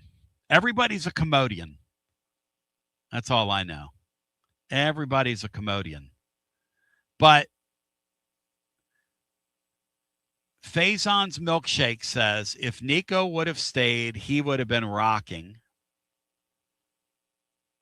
if Big Nick could have been stayed locked in a closet, yeah. Big Nick was nuts. One of the great unknowns is, what would Nico look like this year with this football team?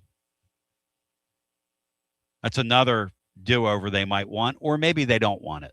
Because I'm of the belief that once you and I deal in good faith, and then I find out as a quarterback, not all these other positions, quarterback's got to be different.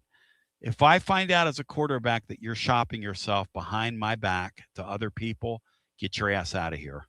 You're my quarterback. I've invested time. I've invested money in you. By the way, my name's Josh Heupel. By the way, I developed several guys that have played in the NFL. By the way, I won a Heisman Trophy I won a national championship, rather, playing that position. By the way, I've set record books. By the way, I've made careers for people. By the way, don't do me like that, Tom Petty. But now we end up with Rusty Staub, LaGrange Orange. So, again, that's where that stuff comes from. I wanted to tackle that. I don't know what to tell you. Otherwise, that's why you're hearing the chatter about Brandon. I've never really spelled it out on here. I've hinted around about it.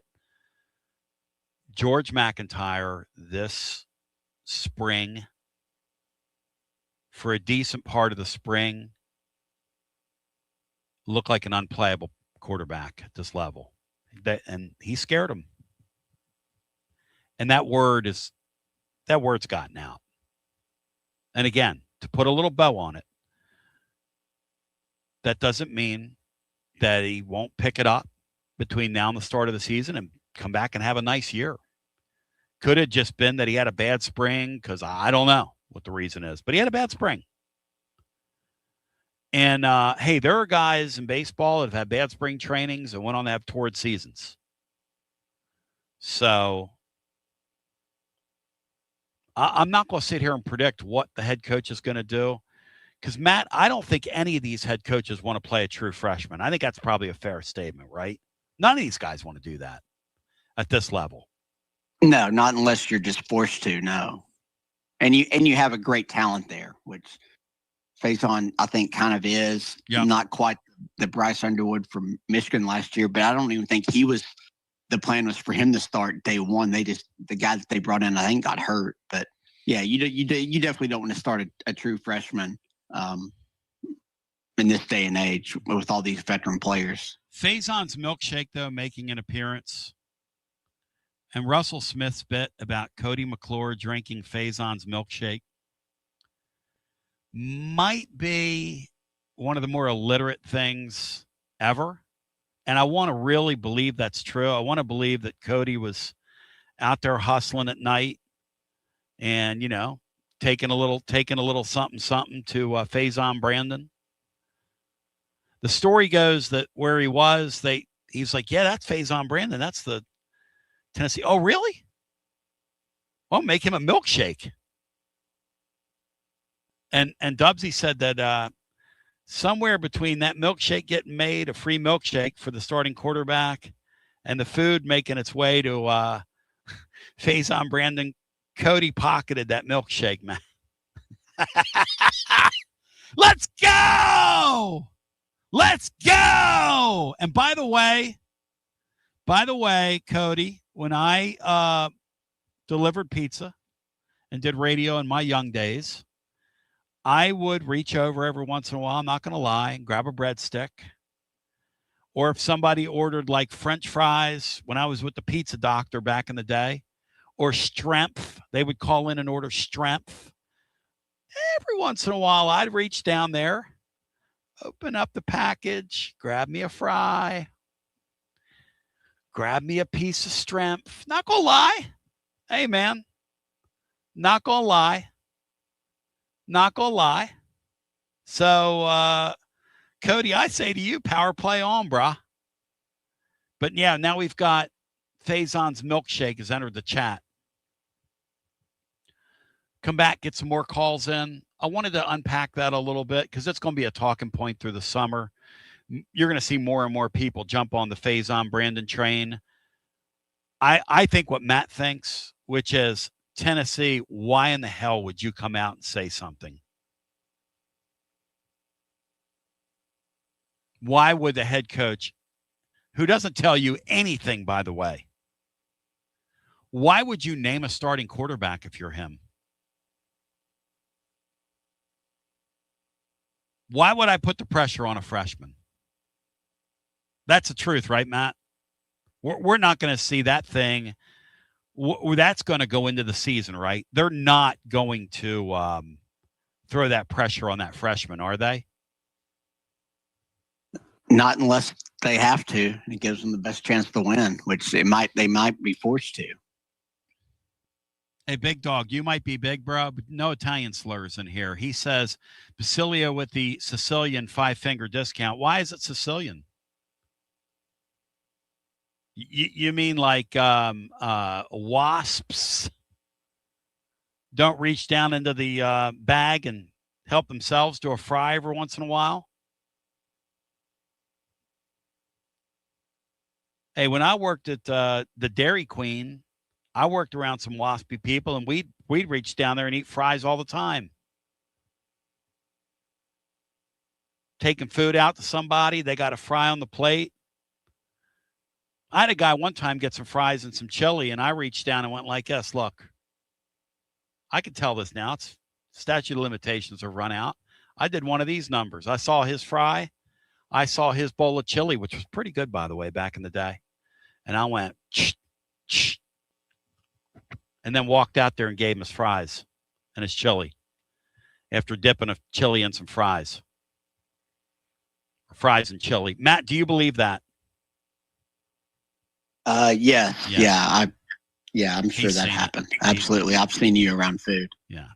865-200-5402. I was at Calhoun's this fall, and I thought these people were there for the show, and I went up to a guy, and he looked at me, and I introduced myself, and I was about to reach for a nacho, and then it dawned on me, I don't really know this guy, and he doesn't know what I do, and I'm getting ready to wear one.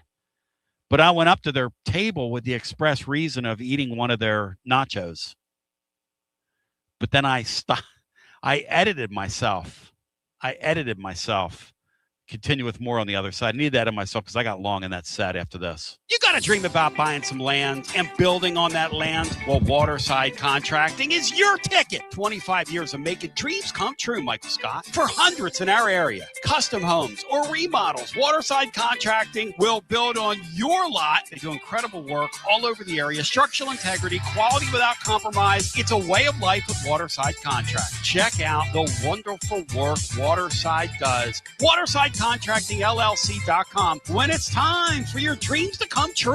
Quality without compromising. Waterside Contracting.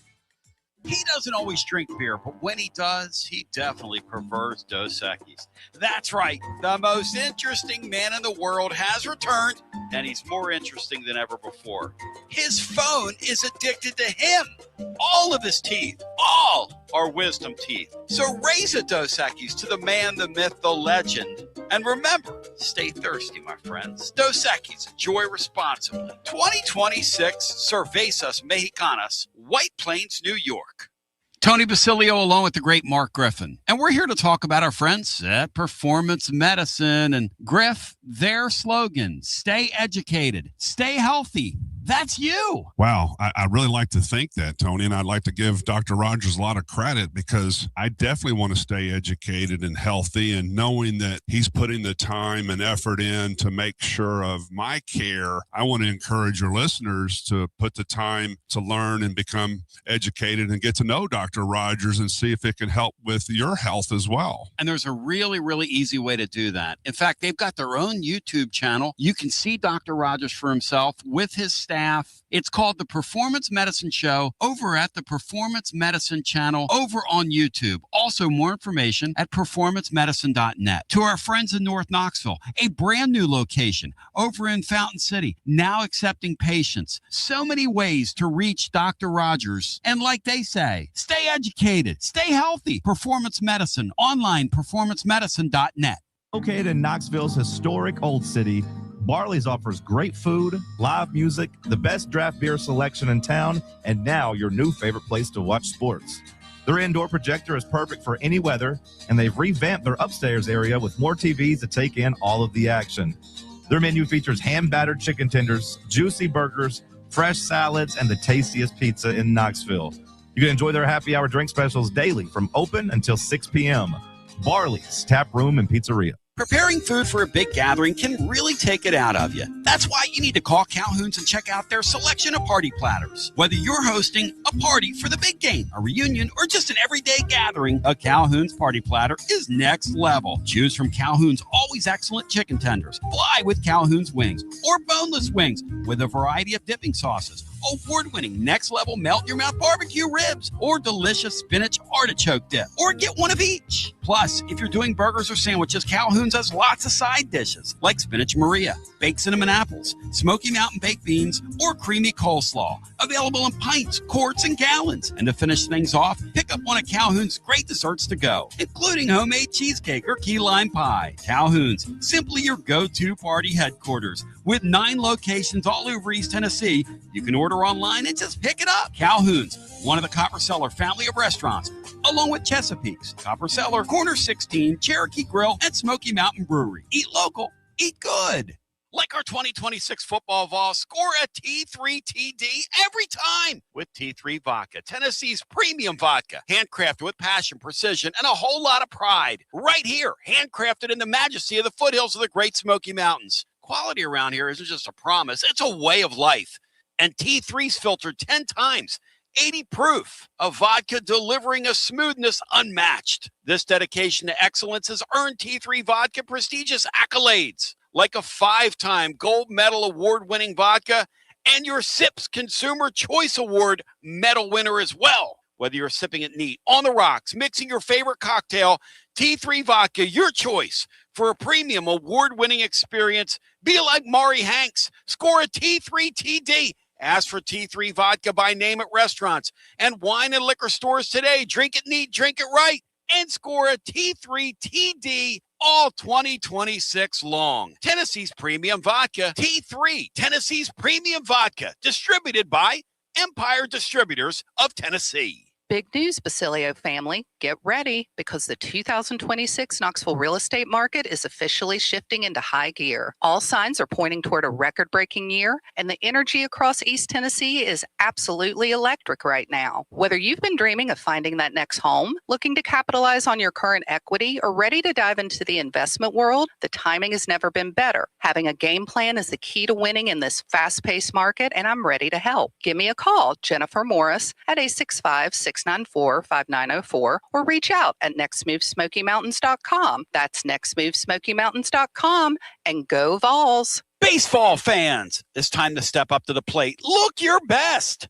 Get some new Tennessee gear from Alumni Hall. Alumni Hall has the best selection. Top brands for you to choose from this season. Look, it's nice and warm outside, so get into any of their 6 air-conditioned East Tennessee locations. Shop online, download the app, grab your Tennessee baseball jersey, your hat, your decal, maybe a t-shirt, and they have so much more. Earn $10 in rewards for every $150 you spend. Go Vols and shop Alumni Hall, your ultimate Tennessee shopping destination. Touch them all with Alumni Hall. Basilio here with the great Chad Stockton of FC Alliance. And Chad, I can hear it in the background, brother. It's World Cup season, and you guys are in the middle of it. Talk to me. We are excited. Our U9 through U12 trials just kicked off today for our locations in Knoxville and in Johnson City. So we're ready to offer any player top-level competition, top-level training anywhere they want to be in Northeast Tennessee. In our programs, we offer competitive play for anywhere from 9-year-olds to 19-year-olds. We've got 2 locations. Our location in Knoxville is kind of our home base, and our location up in Johnson City in the Tri-Cities area is our FC Alliance North. Both locations are growing tremendously, and we're excited about what the future holds here at both locations. growing the beautiful game in the season of the World Cup. Chad Stockton, how can folks get more information? Go to our website, FC Alliance or FCAllianceNorth.org. And both locations, we're happy to serve the beginning player or the more experienced player, because what we will promise is the top-level training and top-level leagues that we can play in for all of our players. Growing the beautiful game in Knoxville and now also in the Tri-Cities FC Alliance. Thank you, Chad Stockton. Thanks, buddy. I love those FC Alliance guys. Why? Because they teach that sport properly, and they're incredible. And they got college kids all over the country that play their sport. So, I mean, they've got a hell of a program. And during the World Cup, we're going to be visiting with those folks. Because, listen, I'm fired up, folks, and prepare for the World Cup now. I'm pumped. It doesn't feel like it's upon us, though. It's weird. I don't know what the deal is. The promotion of it, I don't know. I see more about the WNBA than I do the World Cup. Which APB for Joshy Boy, I know he's big into that. He's big into the WNBA. By the way, our topic earlier, and I'm going to get back into it, and then I'm only going to do a little overtime. We'll do like a half hour of overtime today. We're going to turn it over to the playbook with William Pattison. By the way, tomorrow I'm going to be some Garza Law extra innings when that game ends. Hey, Matt. Let's do the over-under game tomorrow, Matt. I'm gonna set the number at 3 hours and 30 minutes for tomorrow's baseball game. Matt, where are you going? I'm gonna take the over. What? I'm taking the over. I think neither of these pitching staffs are gonna have much left. What? Both teams are hitting the ball pretty well. I think we're gonna be in for a long game tomorrow. We were in for a long game last night, and I think tomorrow will be a very high scoring game. So a 7 o'clock at night kind of deal? Probably, yeah. Jeez Louise, man. I mean, you got to be kidding. He gots to be kidding. I don't think he is. Is tonight's game gettable before we go to the phones? Because I want to get back into the baseball tip here. And to the callers, if you want to get into the football and what we just talked about, cool. Whatever, but I'm going to throw the topic back out there. Go ahead, Matt. Tonight's game gettable? Do we expect to get tonight's game after getting last night? Yeah, it's absolutely gettable. You've got Blanco going. They're starting a true freshman who's, I think, making his first ever start. Ooh. So you have a huge advantage in starting pitching.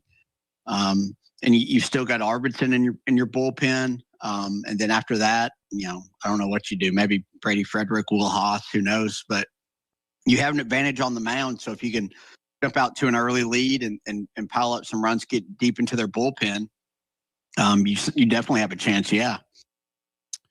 By the way, Steve-O said he was there last night. He said that was a long baseball game last night. That was a long baseball game last night. And he said with that wind blowing on you, that wind pounded you last night. I was watching today the PGA Championship up from my neck of the woods where I came from. And that golf course is in Newtown Square, which is about 30 minutes from where I'm originally from. And my brother knows the superintendent there at Aronimink. And then my buddy, Dr. Mike Fidanza, knows that guy pretty well as well. The work that goes in to doing an event like that is pretty mind-blowing. But we're going to go ahead and jump to the phones, get as many people in here as we can. I want to go back to, we're taking your memories of this run in baseball, trying to set a positive tone for the weekend into where we're going. And the positive tone for the weekend is we were telling stories. And Sexy Lancy, who I will see later tonight, out at Admiral Pub in beautiful Farragut, playing some music tonight from 7 to 10. Sexy Lancy recounts the following. Tony, I'll never forget the night. He said, my memory of the Vol baseball team is we were playing music at Calhoun's on the river. And it was that night that we came back and beat Clemson. He said, and where we were, could not see a TV screen, and we could only respond to what was going on. And the crowd there was full, and everybody was watching the game, and we were just kind of playing music in the background. Everybody was sort of nodding along, and the vibes were good until they weren't. And something happened, and we got into that ninth inning, and he said, and there really wasn't much that happened during that game. And all of a sudden, that home run hit. We stopped what we were doing. We broke into Rocky Top, and the crowd stood and cheered, and we sang like a 4-chorus Rocky Top that night. He said, I will never, ever, ever, ever, ever forget that. And Matt, that is etched inside my mind as well, because we had a post-game show that night. I think Bride did the post-game show that night because I was out playing music. Hey, Matt, what do you remember about that game at Clemson? Because that was incredible. Yeah, one of the greatest baseball games I've ever seen. I think it went 15 innings. Tennessee really had no business winning the game. Trailed the whole game. Clemson, had an edge and led the entire game. They had a two-way guy. Caden Grice was their starting pitcher, and he was literally a strike away from throwing a complete game in a win.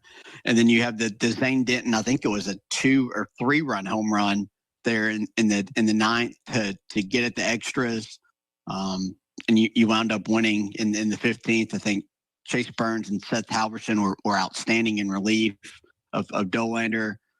There's a double play ball you turned that had to be reviewed or else Clemson wins. Their center fielder get ejected running off the field in the middle of an inning for I'm not sure what, but that was one of the more improbable wins that the team and program has, because if they lose that game, they're not getting out of that regional. Really, those 1-0 games are pretty much decide regionals like 90% of the time.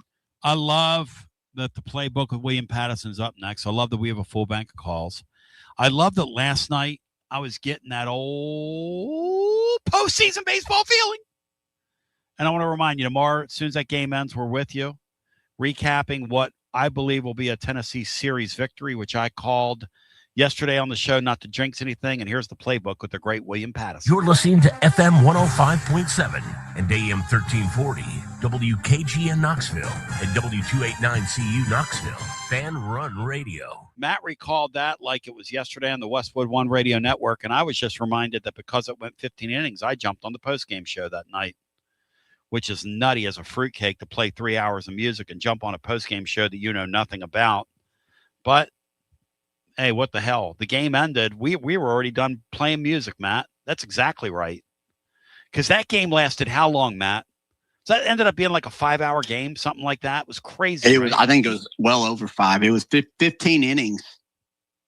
And then if I recall correctly, correct me if I'm wrong, the next day Tennessee was thinking, oh boy, we're going to see this Clemson squad and they're going to be pissed off. And they went out there and laid down on that Sunday afternoon because they had nothing left, right? We didn't even end up playing them to get out of that regional. Yeah, they lost to Charlotte. Yeah, they came out with zero energy, had nothing left. Yeah. That Cam Canarella, their catalyst, was suspended for that game. That's right. From the ejection, and that just the way they had to bounce back from a very late night and play an early game the next day, and they just had zero juice and got beat. Matt has a recall. Matt and Brian, I feel like I'm on here with Google. And I think my mind's okay, right? But it ain't like theirs. I mean, you hang around with Matt, you look in his eyes, that dude's bright. You hang around me, and you're like, you got somebody driving you tonight? But we'll go to the phones. And that's the thing I love about baseball, Matt, is that you will win games you have no business winning, and you will lose games you had no business losing. Tennessee on that Sunday to begin the year, and I think this really set the course for their year, and it set the course for Georgia's year, because neither team was the same after that. Georgia looked like a regular baseball team when the Vols saw them. The Vols really handled them in that series and should have won 2 out of 3. Probably should have swept the series, truth be told. But they only got 1 of the 3, and that ball under the Vitello days gets out of the park. That's just the truth. When it was going great for you, that ball is 5 feet deeper and it clears the fence and you win the game and you win the first series and off you go. And baseball, for whatever reason, is a sport of momentum. It just is. And I'll tell you a healthy thing that I believe when I saw their new celebration prop, and you could say, Tony, that's an idiotic thing. Hey, little things mean a lot. And a clubhouse and a room and getting the right feeling in that room and getting the right amount of tension or the right amount of chemistry in a room matters. And I do think that team having their own prop now, and I know that's going to sound idiotic to you, but I think that it relaxes you and it kind of becomes your own. And it looked last night like that team, like this team is starting to round into they're starting to take on their own kind of personality. It's taken a year. It's taken the season, Matt, to get there, right? Yeah, which is to be expected with a younger team, a lot of new players, and a first-time head coach. They were all pressing and all just playing a little too tight there early. Yep. Afraid to make mistakes and just having to feel their way through it. But now they kind of have their feet under them. It looks like they're playing relaxed and comfortable, and it's paying off. And still a team with some flaws, but everybody's got flaws, and they've got some strengths that they're leaning into, and they're having guys step up. Drew has a really good point, though. If they're looking for another prop as maybe the postseason wears along, an Atlanta Hawks light blue foam finger made in Canada by Windcraft that was gifted to me.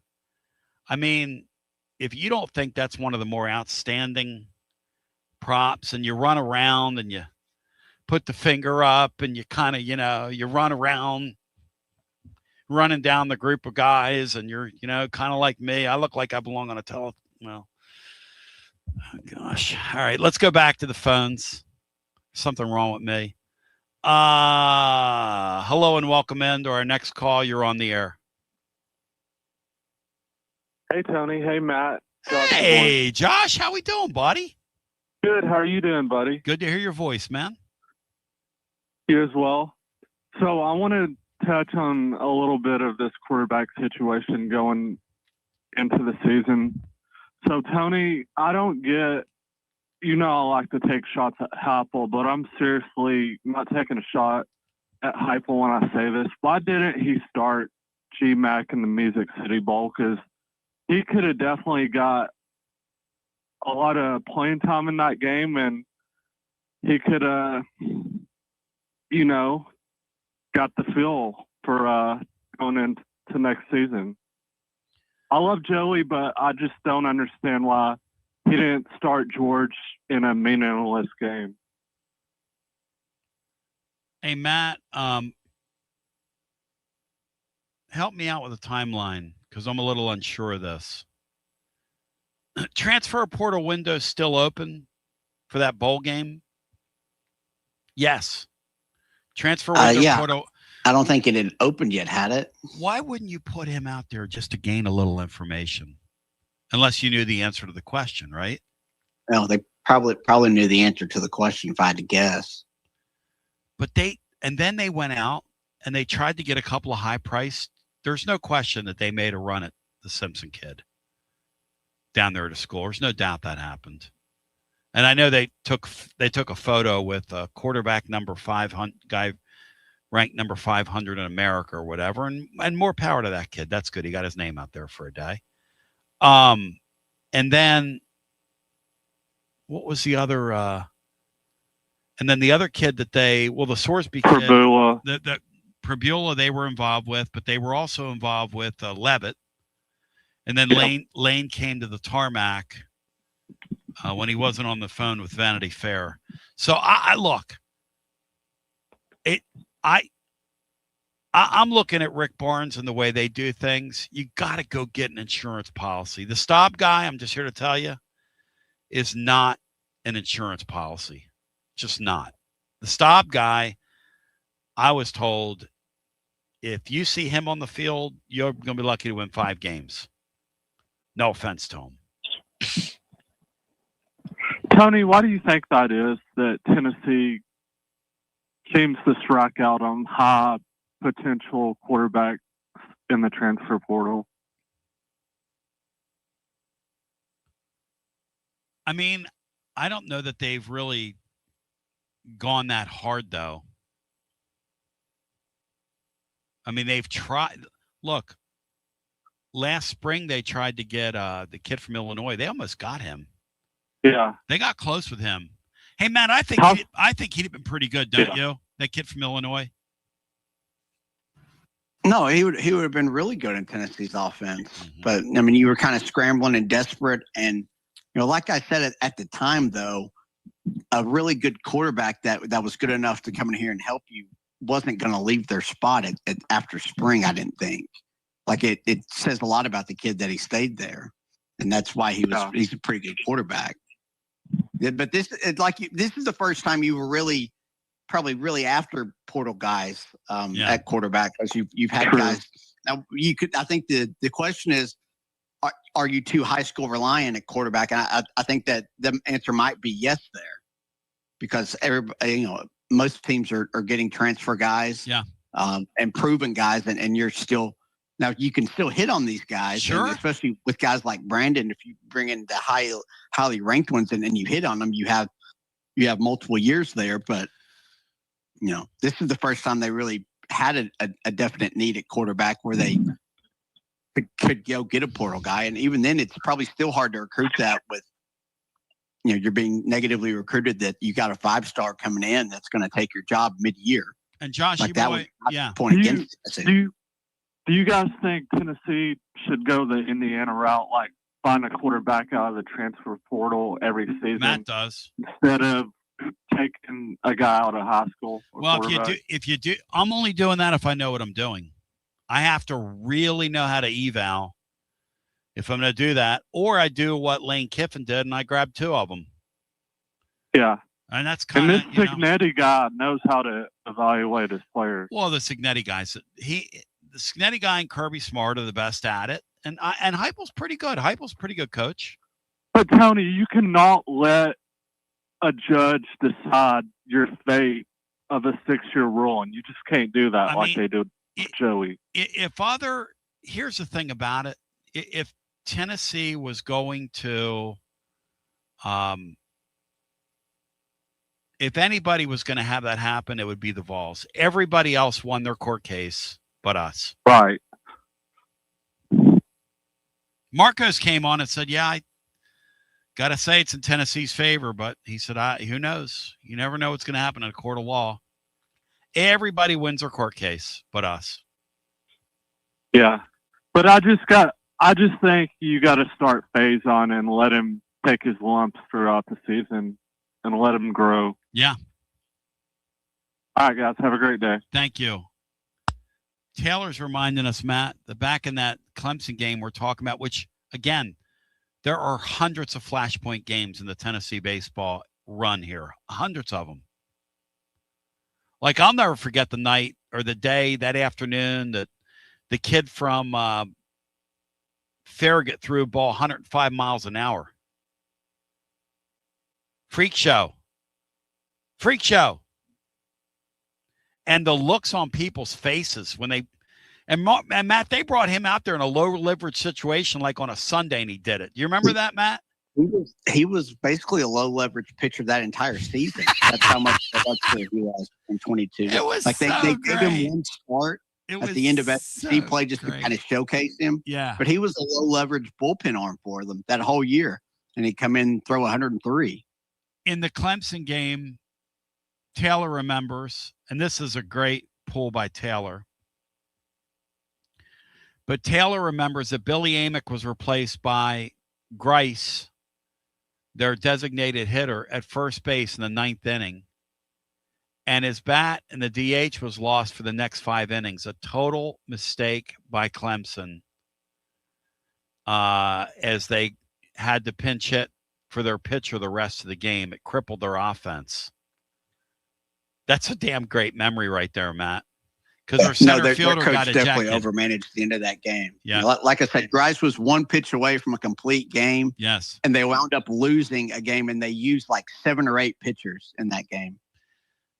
And had to use basically their entire bench early. Amick told Taylor that it was one of the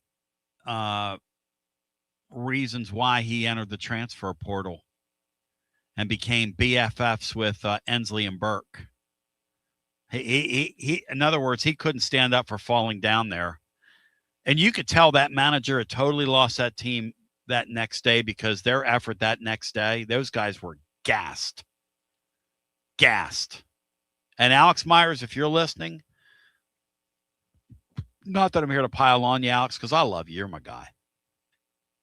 But if I were you, I'd go watch Farragut play baseball tonight. Don't worry about your Pistons. Trust me, Alex. I know what it looks like when my teams are done in those stick and ball sports. Get next call in. Kid Huddy said, "Remember the overturned replay to go to another inning? Ball game was over, but replay overturned it into a double play." Oh, that was I'm telling you, that is an all-time Vol-Scar at Clemson. I don't know what their answer to Vol-Scars are, but you talk about a game that'll leave a mark, Matt, and that fan base's psyche, that baseball fan base's psyche. Yes, because they were the hottest team in the country entering the postseason. I think they had won, it was like 19 of 20 games or something absurd. Had gotten to be, I think they're the number 4 overall seed. And that was just that guy's like second or third year there. Because he took Michigan to the title game a few years earlier when they lost to Vandy. Yep. So yeah, they were like just smoking hot right then and had that again, they had that game won and let it get away. And Tennessee just went on to Omaha that year. I wonder if he ever arm wrestled their softball coach up there when he was at Michigan. Helga Beulah. Hello and welcome in. You're on the air. Hey, Tony, it's Taylor. Hey, real quick, brief. My big memory would be the Max Ferguson walk-off versus Arkansas. That was the first game post-COVID where they fully opened up Lindsey Nelson Stadium. Took my daughter. Will Heflin pitched. I think he pitched 6 innings. Kirby Connell came in relief. And then Alcoa, the Alcoa assassin, God, why am I forgetting his name? Leads the all-time save leader for Redmond Walsh. Yes, you can forget Redmond Walsh. He saved the day. But I just looked at my daughter and said, "This is unbelievable." It felt like a football game broke out at Lindsey Nelson. The crowd was crazy. I called the ticket office. Went to the Sunday game as well. I think it was a Sunday game where Vitello had that mass discussion with the Arkansas head coach, which was phenomenal to watch. You gotta love the checkerboard mask, and then it was next level. But I remember calling the ticket office on Monday saying I need to get season tickets, and been going ever since. But I was hooked. That was next level. That was outstanding. It was it was the best show on turf, man. I mean, what they were doing there. Just it had the wrestling, it had the talking, it had the celebration, the swagger, it had the swagger for days. I mean, it was just Evan Russell lit the fire, Tony. Oh, Evan Russell. Yeah. The last thing, and I'll on the way out here. Yeah. Drew Gilbert.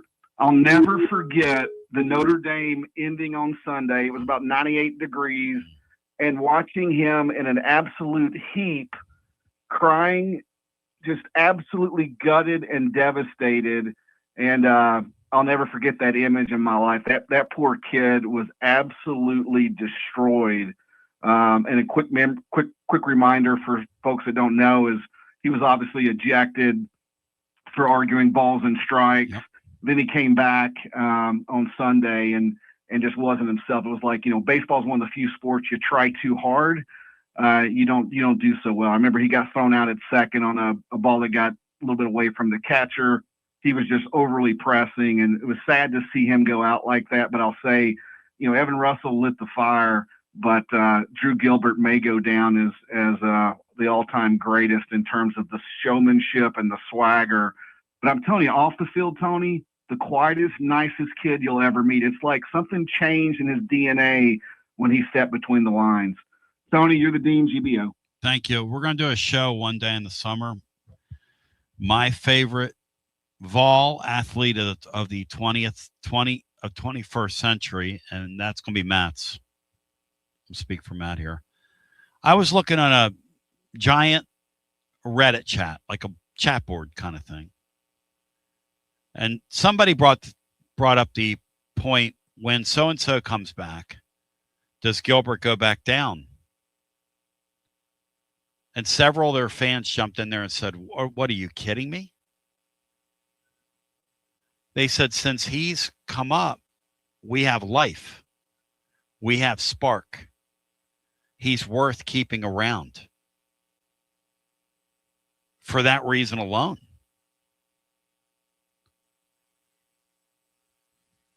And Matt, I don't know about the Gilbert guy. He's just kind of a winner, man. Just kind of a winner. He's an absolute maniac and a total nut job, but he's a winner, and he creates like a winning culture and winning clubhouse. He did that here, and he did that with the Giants late last year, which unfortunately is probably one of the bigger reasons why they decided to take a chance on Vitello, because they could get the coach version of that, and it kind of helped them late last year with a little spark. And that's was like that every minor league stop he was at. He'd go there and they'd start winning. That's why he's the most important player of the Vitello era here. I think he was not only had the biggest swing of it, but just the way he kind of created that winning culture in the locker room that just was not there. And how could it have been after the 15 years the program had just not existed in the postseason? He more than any other player created that, and then had that obviously the swing against Wright State that just launched the thing. Back to our phones we go. Hi, you're on the air. Preakness, Muppet. Hello and welcome in. You're on the air. Hey, Tony, it's Jason and Dalton. How you doing? Hey, Jason. Good to hear your voice, my friend. Yes, sir. Question. This is not a loaded question. This is actually a legitimate question. Sure. Where are you hearing recruiting-wise with the David Gabriel George's kid at Baylor School in Chattanooga? I'm not. Yeah, me neither. What kind of player is he in your humble opinion? The best high school football player I've ever seen in person. Because you've seen him, you officiate, you've seen him all over the place, right? Yeah, I officiate high school football all over the state of Georgia. I've seen Trevor Lawrence in person. I've seen Eric Gilbert in person. Describe him to me. Describe him to me. Like, who's he comp to in your opinion? Talk to me here. He's a little bit shorter, not as thick Derrick Henry when he was in high school. And those videos you're watching in Florida where he's just like, people are bouncing off of him kind of stuff. He almost looks like that. He's the best player on the field whenever he takes the field. He's not a Joey Matthews. He's not a LaMarcus Coker, like a guy that you think, they're good, but they're high school in Tennessee good. Right. No, this kid's if this kid was in Georgia, he'd be the best running back in the state. He'd be the best offensive player in the state. Well, it's kind of like this. It's like Cinco says, right? When I see a 5-star player, I should be able to take like my young daughter to a game, and she should look out there and go, "Oh, that's the best player on the field right there. That's what those guys should look like." Like you shouldn't have to search for them. You know what I mean? So you're telling me, you're telling me that when you're officiating, because here's the thing about officials, right? Officials are human. And I guarantee you, when you're officiating a game with a kid like that, you're like, damn, he's different. Yes, absolutely. He's very, very different. Ohio State is after him hot and heavy. They want him bad. Oh boy. So I don't know. I hope it works out for us. It'd be a shame to miss a kid like that. Now he's from Canada. Yeah, he's a Canadian kid. Yeah. Are you he's going at Baylor? Yeah, that's right. Go ahead. Are you going Ashton Genty 2.0? Will you accept that? Yeah, same kind of. Yeah, same kind of. Hell of a player. Yeah, That's a hell of a player. Yeah, absolutely. He was. Hey, Matt, I would like to see that on our offense, wouldn't you? You take that, Matt? It'd be a lot of fun. Yeah, he's apparently a pretty big kid too. Like he's not. That's what he just said. Yeah, or small. He's like could probably play in college right now. When you say the word like a mini Derrick Henry, I'll sign up for that. I mean, even that imbecile that just called a second ago would sign up for that, Jason. Yeah, he's a little bit shorter than Derrick Henry. He's not quite as thick, but Genty's a good one. But yeah, I hope next time I talk to you, we got the kid. He'd be a game changer. Let me poke around on him because I have not. I'm just with the high school stuff. I don't know. It's just too hard to follow, and I apologize for that. No, I agree. I don't follow it like I used to either. So, all right, good job, Tony. Talk to you later. Thank you, brother. That's Jason in Dalton, who does officiate. He blogs for us from time to time, too, as he sees things and as issues come up. And he's also helped me with some rules, interpretation stuff, and smart cookie. Sharp cookie. I'm honored that guys like him are out listening to the program. I guess that means we're doing something right. And then you have imbeciles like the caller before him, which lets you know you still have work to do in terms of who's listening to the show. Because the guy that called before him, how do I say this? I'm not trying to be ugly here. I put this in a way that's, I don't know, just doesn't sound full of malice. Probably the most productive. I'm just glad he doesn't have internet access. Could you imagine how much spamming he'd do in the YouTube chat? Probably be the most productive thing that he's done all day. That call.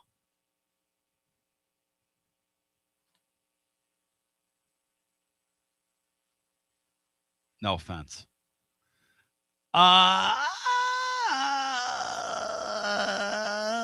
Kavarist here, somebody mentioned. God, I love him. Nobody's gotten any of mine so far. We may have to carry this topic over. I have 3 written down here. Nobody's gotten any of them. But some of you have brought up some great ones here as we've played the small guy tactics. Somebody said he's a Jahmyr Gibbs type. I'd take him. If you give me a cross between Ashton Genty and Jahmyr Gibbs and you tell me I got a chance to get him. Now, see, that's my thing with high school recruiting. I'm getting those types of players and I'm taking risks. In other words, out of high school football, this is me going forward. This is me if I'm running Tennessee or an SEC program. I'm getting a guy as a freshman that I know is going to get on the field for me. Or I'm getting a guy that I know is a freshman that's a project. What I'm not going to do is tie up really good money in a high school player that's a high 4-star player. It's going to take 2 years to see the field. I'm just not going to do that. Unless I'm Georgia or Ohio State and I can get the best of the best of the best of the best of the best out of high school, which is what those two teams do. And then augment that every once in a while with a transfer, Ross. What was the kid's name that they got? The wide receiver from Missouri, Matt, Georgia, a couple years ago, or the kid from USC. You take what you have and you sort of augment out of the portal. Is that kid's name like Ra Davis? Why am I? I think it was Ra Thomas, and he got into some legal trouble. Yeah, it wasn't very good. Yeah, I believe. Yeah. Back to the phone. Kid Huddy mentioned one. I mean, he didn't call in and mention it, but see, I like the wrestling stuff. The night we had Backgate, that's the kind of stuff, because I'm a simpleton, okay? The Backgate night is one of my favorite things. What year was it, Matt? What year was Backgate? Here's a still trap, Matt. That was 22. The week after that Ole Miss series. I was sitting there going, John Mellencamp, it's time. I really think I'm in love. I'm in love. And Vitello tried to justify to me that the bat wasn't high. I said, Tony, don't do that to me. Don't spin me, babe. I don't care that the bat was hot. You're playing Don't college talk to me baseball. like I'm an umpire. Yeah, I mean, I don't care. Well, the sticker fell. Hey, Tony. He was still, the sticker fell off. And then when that Lipsius guy hit that home run, and he had the presence of mind in the moment to reach down, grab that bat, look at that bat handle, and literally in his celebration talk shit on everybody, I thought to myself, that is my sport. That is my team. That is my guy. And the fact that that dude was like like an aerospace engineer or something, even adds more. He grabs that, a nerdy guy. He's a nerdy guy, and he grabs the bat. And he's right in front of that umpire, and he's just like, in your face disgrace. How do you like that over there, Tim Corbin? And you know the truth about Vanderbilt baseball, Matt, is since that point in time, they've never been the same, Matt. Correct. No. Correct. And they're going to miss the NCAA tournament this year. Yep. Well, we're going to make it. They didn't get out of their own regional last year, despite being the number one overall seed, having won it all in Hoover. Yep. They've not been the same since then. That there's a lot of truth there. Tennessee took it from them pretty emphatically, and Vanderbilt. As a program, Tennessee's the superior program again post-COVID. Do they? I wonder, Matt. I think Lipsius also had the play where he had a slide at home where he might have missed the home plate and he went back and touched it with his finger. I think that was that same series in Nashville. Finger. Just all that swagger those teams had. He went back and went, doink. Incredible. Doink. Catcher wasn't paying attention or whatever, and he just went back and went, doink. Those teams were so great. Because I can't transport you back in time. That's what it was like being a Flyers fan in the 70s. Everybody hated the Flyers. They went into every game and beat the hell out of people. Every game was sold out when they went on the road, just like the Vols. Everybody hated them. They would throw stuff at them on the ice. People would reach over the thing and try to swing at players. I mean, and they came, saw, and conquered and won 2 Stanley Cups doing it. They had to legislate them out of the sport. Sound familiar? Sound familiar? Tennessee baseball fans, sound familiar? They won so much that they had to legislate them out of the deal. And it was those guys, I'm going to tell you this right now, those guys 50 years later still have the key to that town. There have been teams win Super Bowls, whatever, World Series. Those guys are the favorite team of that place. Why? Because they lived there. They hung out with them. Many of them stayed there. A lot of the players, the baseball players from the Vitello era, are going to be mainstays in this community for 25 to 30 years. You watch and see. They will always have a place here. Because we didn't appreciate it at the time. That was an insane, that 22, 23, 24. Matt, we'll never see that again, will we? Ever? No, not the. No, you just won't, because you didn't really have expectations then. Yep. You do now going forward. Yeah. But just that group of guys they just played on that edge. That razor's edge. They went way over the edge. They were obnoxious. Oh, they were. And it ultimately got them beat. Yeah. Obviously. Yeah. Because they didn't have, like, Gilbert should have been ejected in a regular season game. Sure. And they should have been punished at some point, and then they would have been ready for that. But just that kind of unexpected success, and you just took over the sport coming out of COVID. Everything about it was so just funny. a perfect storm, perfect lightning in the bottle. And you also had a lot of players like Trey Lipscomb, like Cortland Lawson, Drell Ortega that sat for 2 and 3 years before they took over and played in 22. Right. And I don't think you can have that again either in this portal era, where you have your guys that develop on your bench. Like you're not going to have those kinds of teams anymore, I don't think. One to another, and there comes Simo. He sat for a year, right? And then he's exploding a little bit. He DH'd a lot. Yeah, that's true. That's true. The Ortega guy, the Lipscomb guy had so much damn swagger. And the Lipscomb guy, I mean, so many of those guys are major league players now, and for good reason. Those guys were not afraid. That 22 team's going to wind up, I think, having like 13 to 15 guys that play in the major leagues. Now, they didn't all play in that year. Like Jared Dickey redshirted, Kavaris Tears redshirted if he gets there. But that team's going to wind up having at least 15 guys that play in the major leagues, which is insane.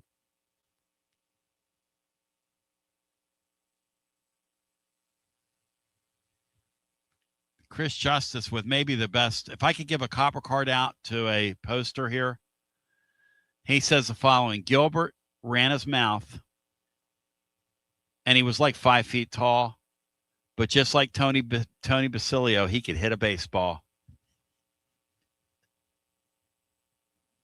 And played center field just like you.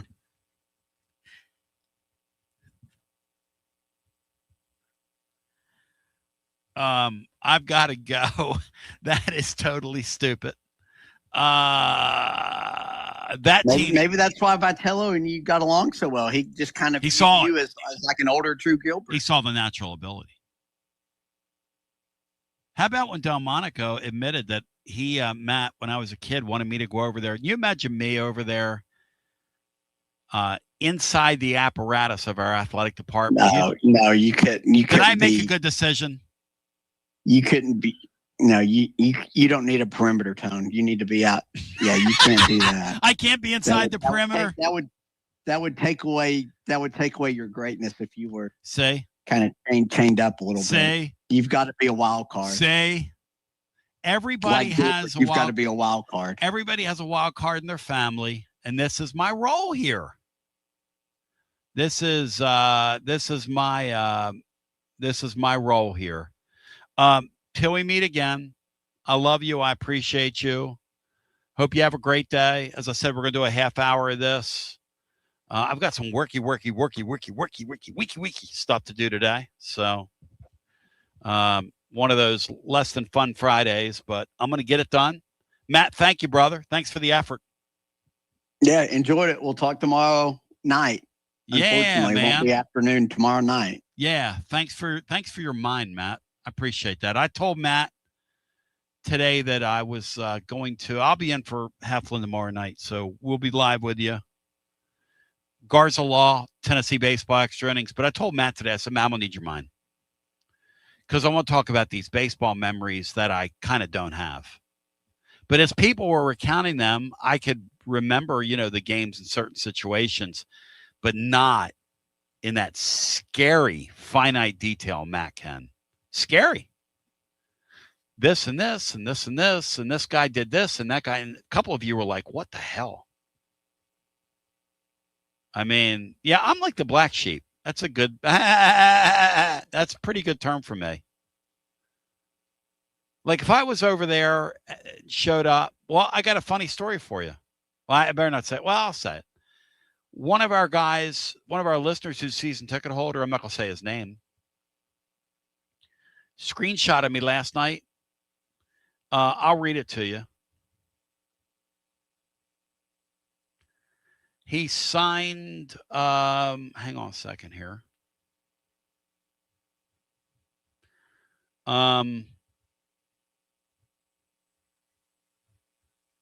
Where is it here? Tell me how this is going to go over internally. He paid $500 for a 4x8 brick. And let me see if his email. No, it doesn't say his name. This is what it says. This is what the brick says. The Neyland Stadium brick package.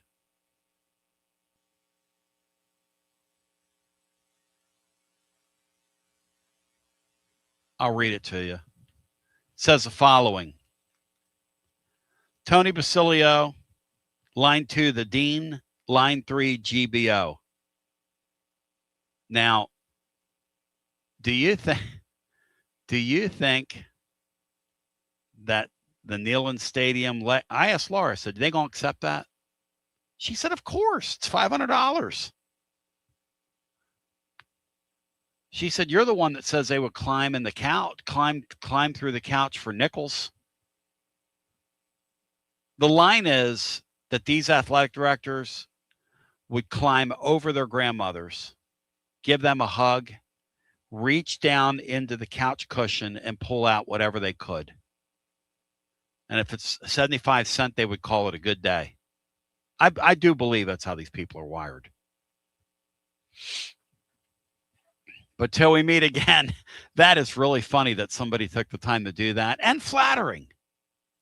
And I look forward to seeing my likeness inside one of the porta potties, one of the brick porta potties. But we love you. We appreciate you. G to the B to the O. Take the vote. Love you. Thanks. Basilio.com. God bless. Home of the Tony Basilio G Show. to the B to the O. Joe Take the vote. is coming up. Take the vote. Here we go. Love last night's game. First of all, they played that thing for a studio audience, and it is what it is. But Oklahoma had like 17 hits in the game, and Tennessee had 7 and won the game. And what I want to do today is I want to reclaim our history here. And